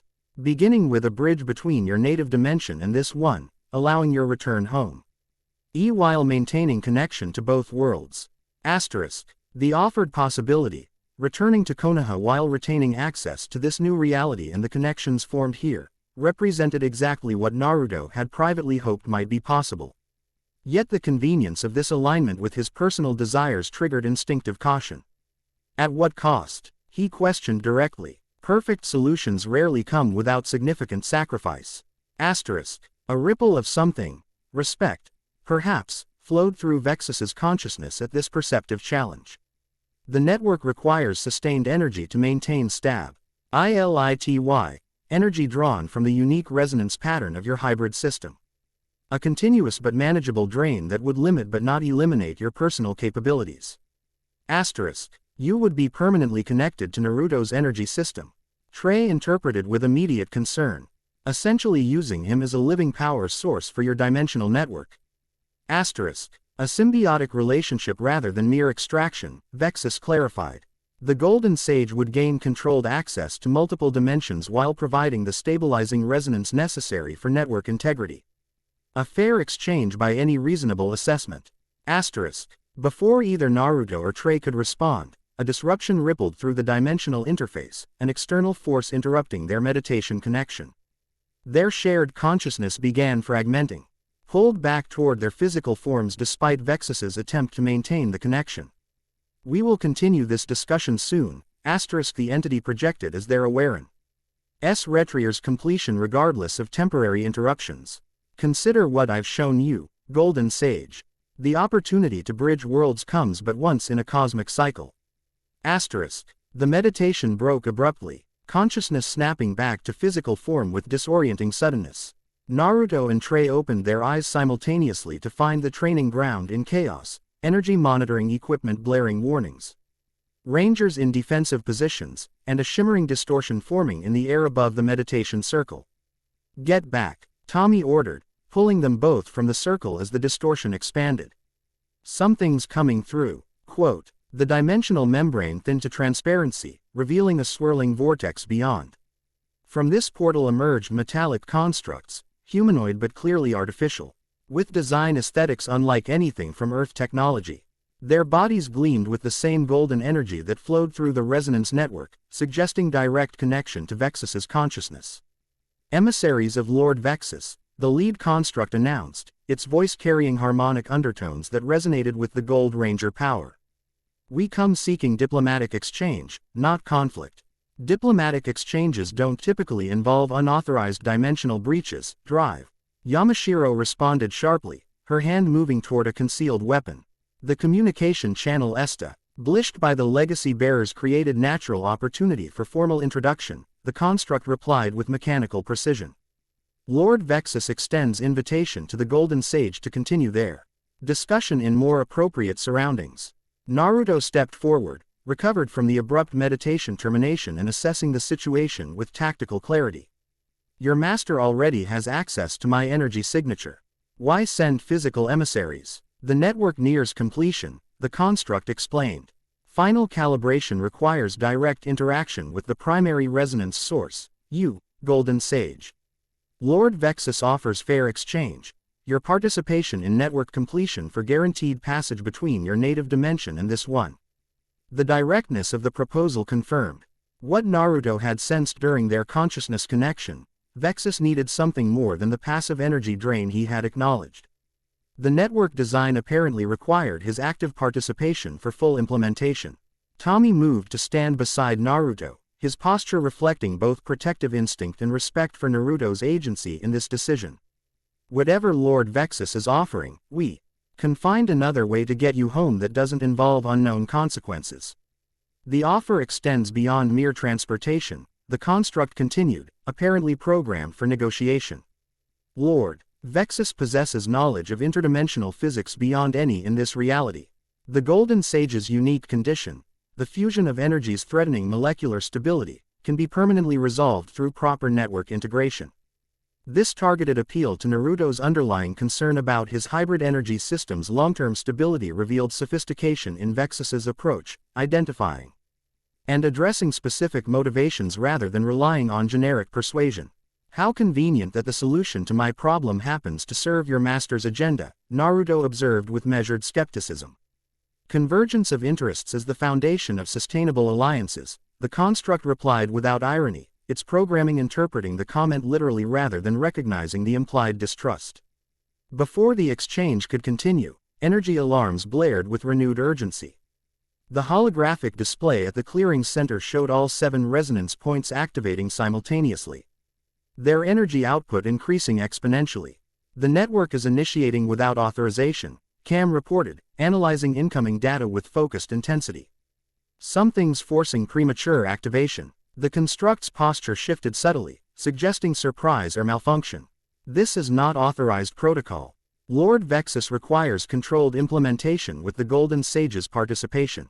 Then someone else is accessing your network, Trey deduced immediately, his experience with Zeo energy allowing quick assessment. The resonance pattern has been compromised. As if confirming his analysis, the dimensional portal that had delivered the constructs began fluctuating wildly, its golden energy corrupted with strands of sickly purple light.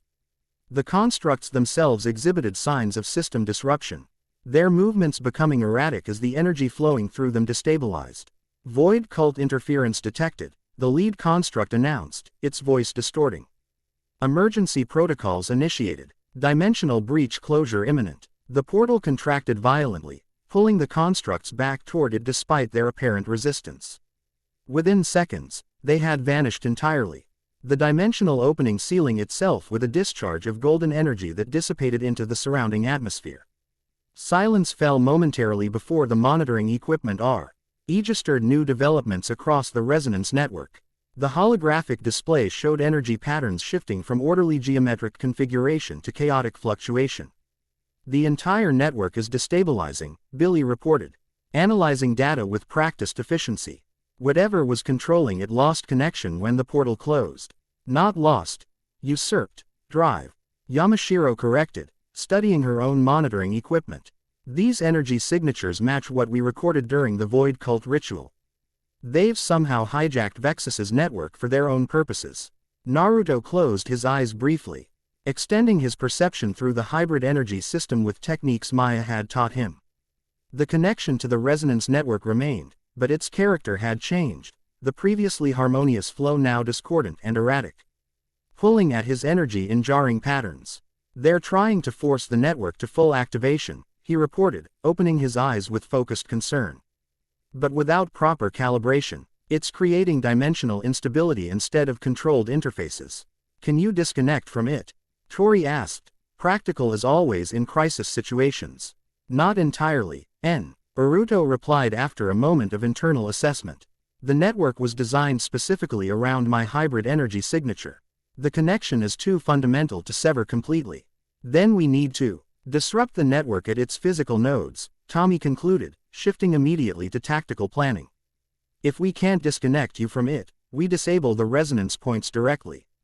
We'll need to hit all 7 simultaneously, Cam noted, examining the holographic display. Otherwise, the remaining nodes will simply compensate by drawing more power through Naruto's connection. Trey stepped forward, his expression reflecting both concern and determination. The Gold Ranger power gives me unique capacity to disrupt Zeo-based energy configurations. I can neutralize the primary node while Ranger teams address the others. My Wind Ranger team can take 2, Tori offered immediately. We're already familiar with the energy signatures involved. Lightspeed can deploy to 2 others, Drive. Fairweather Rawlings added, already activating a communication device to coordinate with her team. That leaves 2, Tommy calculated. Billy and I can handle 1. Dr. Yamashiro, can your council resources address the final node? The physicist nodded with professional efficiency. A containment team is already monitoring the situation. They can be redirected to intervention. As the tactical planning continued, Naruto remained focused on his internal connection to the network. Something about the situation felt incomplete. The Void Cult's intervention too convenient, the timing too precise. Their previous attempt to manipulate dimensional energies had failed due to limited understanding, yet now they were supposedly capable of hijacking a sophisted by an entity with millennia of interdimensional experience. Something's not right, he communicated to Kurama internally. Agreed, the Nine-Tails replied, his perception adding another layer of analysis. This feels like Manufa, CTU Red conflict. 2 opposing forces conveniently providing you with limited options that both lead to the same outcome. Using the network, Naruto concluded, the pattern becoming clear. Through Vexus's cooperation, or emergency intervention to stop the cult, I end up actively engaging with the resonance points either way. The tactical discussion had progressed to deployment logistics when Naruto spoke, his tone cutting through the planning with calm authority born of battlefield leadership experience. "We're missing something important," he stated, drawing everyone's attention. "This situation feels orchestrated, too convenient in its apparent conflicts and solutions." "What do you mean?" Tommy asked, recognizing the insight of someone with significant strategic experience. "Think about it," Naruto explained. "Vexus creates a network using my energy signature without permission, then sends emissaries offering exactly what I want most, a way home while maintaining connection to this world. When that direct approach meets resistance, suddenly the Void Cult intervenes, creating emergency conditions that require me to engage with the network anyway to prevent catastrophe." Understanding dawned in Trey's expression. A false dichotomy. Two apparent options that both serve the same underlying agenda. "Exactly," Naruto confirmed. "Whether I cooperate willingly or respond to emergency, the result is the same. Active engagement with a network specifically designed around my hybrid energy signature." "But the dimensional instability is real, Drive," Yamashiro objected, indicating her monitoring equipment. "These readings show genuine disruption patterns consistent with uncontrolled dimensional interface activation." "I'm not saying the danger isn't real," Naruto clarified. "I'm saying it might be deliberately manufactured to force specific responses." Billy considered this perspective with scientific objectivity. "It's a testable hypothesis. If the apparent conflict is staged, then our expected intervention is likely accounted for in whatever the true agenda might be. Which means we need an unexpected approach," Tommy concluded, tactical thinking shifting to accommodate this insight. Naruto nodded, his expression reflecting decision rather than continued deliberation. "I think I know what to do, but I'll need Trey's help, and access to the primary resonance point." "Whatever you're planning, it's likely to be dangerous," Haley observed, having remained analytically attentive throughout the discussion. "Most worthwhile things are," Naruto replied with a slight smile that reflected both determination and acceptance of risk. "But I've faced worse odds with less information." The confidence in his statement wasn't bravado but the calm assessment of someone who had repeatedly confronted seemingly impossible situations and found paths through them. This quality, the ability to maintain clarity and purpose even in chaotic circumstances, resonated with the assembled Rangers, who recognized in Naruto a kindred spirit despite his different origins. "What do you need from us?" Tommy asked simply, acknowledging Naruto's tactical leadership in this specific situation. "A diversion," Naruto replied. "Make it look like we're following the expected intervention plan, teams deploying to all resonance points simultaneously. But Trey and I will actually implement something different at the primary node." "And what exactly will you be doing, Doctor?" Yamashiro questioned, her tone suggesting both professional concern and institutional caution. Naruto exchanged glances with Trey, who nodded subtle agreement with whatever unspoken plan had formed between them during their shared consciousness experience. "Changing the rules of engagement," Naruto answered. "If both Vexus and the Void Cult want access to my hybrid energy signature, let's give them something they aren't prepared to handle." The determined confidence in his expression silenced further questions. Whatever strategy he had conceived with Trey, it clearly built upon insights gained during their dimensional consciousness exploration, knowledge that couldn't be easily conveyed through conventional explanation. "Then let's move," Tommy decided, trusting the assessment of both legacy bearers. "Coordinated deployment in 15 minutes. Make it convincing. Whatever's really happening, we want them focused on our expected response pattern." As the group dispersed to prepare, Tori approached Naruto with direct concern rather than generic encouragement. "This plan of yours," she began, studying his expression with perceptive assessment, "it involves using your hybrid energy in ways Haley warned might be destabilizing, doesn't it?" Naruto appreciated her insight too much to offer false reassurance. "Yes, but sometimes the path forward requires calculated risk. Just remember you have people in this dimension who want you around after this crisis passes," she replied, her tone balancing respect for his agency with genuine personal concern. "That surfing lesson isn't optional, it's a commitment." The simple human connection behind her statement, the assumption of future beyond current danger, brought a warm smile to Naruto's face. "I never go back on my word. That's my ninja way, regardless of which dimension I'm in." This personal philosophy, stated with such matter-of-fact certainty, seemed to reassure Tori more than any elaborate promises could have.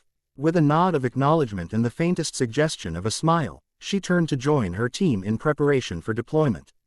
As ranger teams organized for the coordinated intervention, Naruto and Trey moved to a quieter section of the clearing to discuss their actual strategy. The gold raw, Ner's expression reflected both respect for Naruto's insight and concern about the approach they were considering. You understand the risks, Trey stated rather than asked. What you're proposing old permanently alter your hybrid energy system, potentially accelerating the integration process beyond Maya Chen's stabilization parameters. I understand, Naruto confirmed. But continuing as we are guarantees external manipulation of that same energy system. Between uncertain consequences and certain exploitation, I choose the path where I maintain agency. Trey studied him with the perspective of someone who had carried cosmic power for centuries. The Gold Ranger power recognized something in you beyond physical compatibility, a quality of spirit that resonates with its fundamental nature. I believe that recognition was not mistaken. The formal acknowledgement carried significant weight coming from the power's original bearer. More than mere approval of Naruto's plan, it represented acceptance of his legitimate connection to a legacy that predated human civilization on Earth. Then let's rewrite the rules of this engagement, Naruto proposed, extending his hand in formal alliance. Trey clasped it without hesitation, golden energy briefly flaring where their hands met, a visual manifestation of the power they now shared across different manifestations. Together, Golden Sage, for the legacy we both now carry. As teams deployed across the region to address the resonance network's destabilization, Naruto centered himself for what would likely be the most significant energy manipulation he had attempted since arriving in this dimension. The path ahead carried genuine risk, but also the potential for true resolution rather than temporary containment. Whatever entities thought to manipulate his unique energy signature for their own purposes, whether Vexus with his claims of cosmic harmony or the Void Cult with their dimensional dissolution agenda, were about to discover an essential truth that had defined Naruto's journey from childhood. True power never flow, but from connection freely given and purpose authentically embraced. The Golden Sage prepared to claim his legacy on his own terms, redirecting the very energies meant to control him toward a different outcome entirely, one where dimensional bridges served neither conquest nor collapse, but genuine understanding between worlds. Chapter 3 End. The End. Remember to subscribe and like this video. See you in the next video.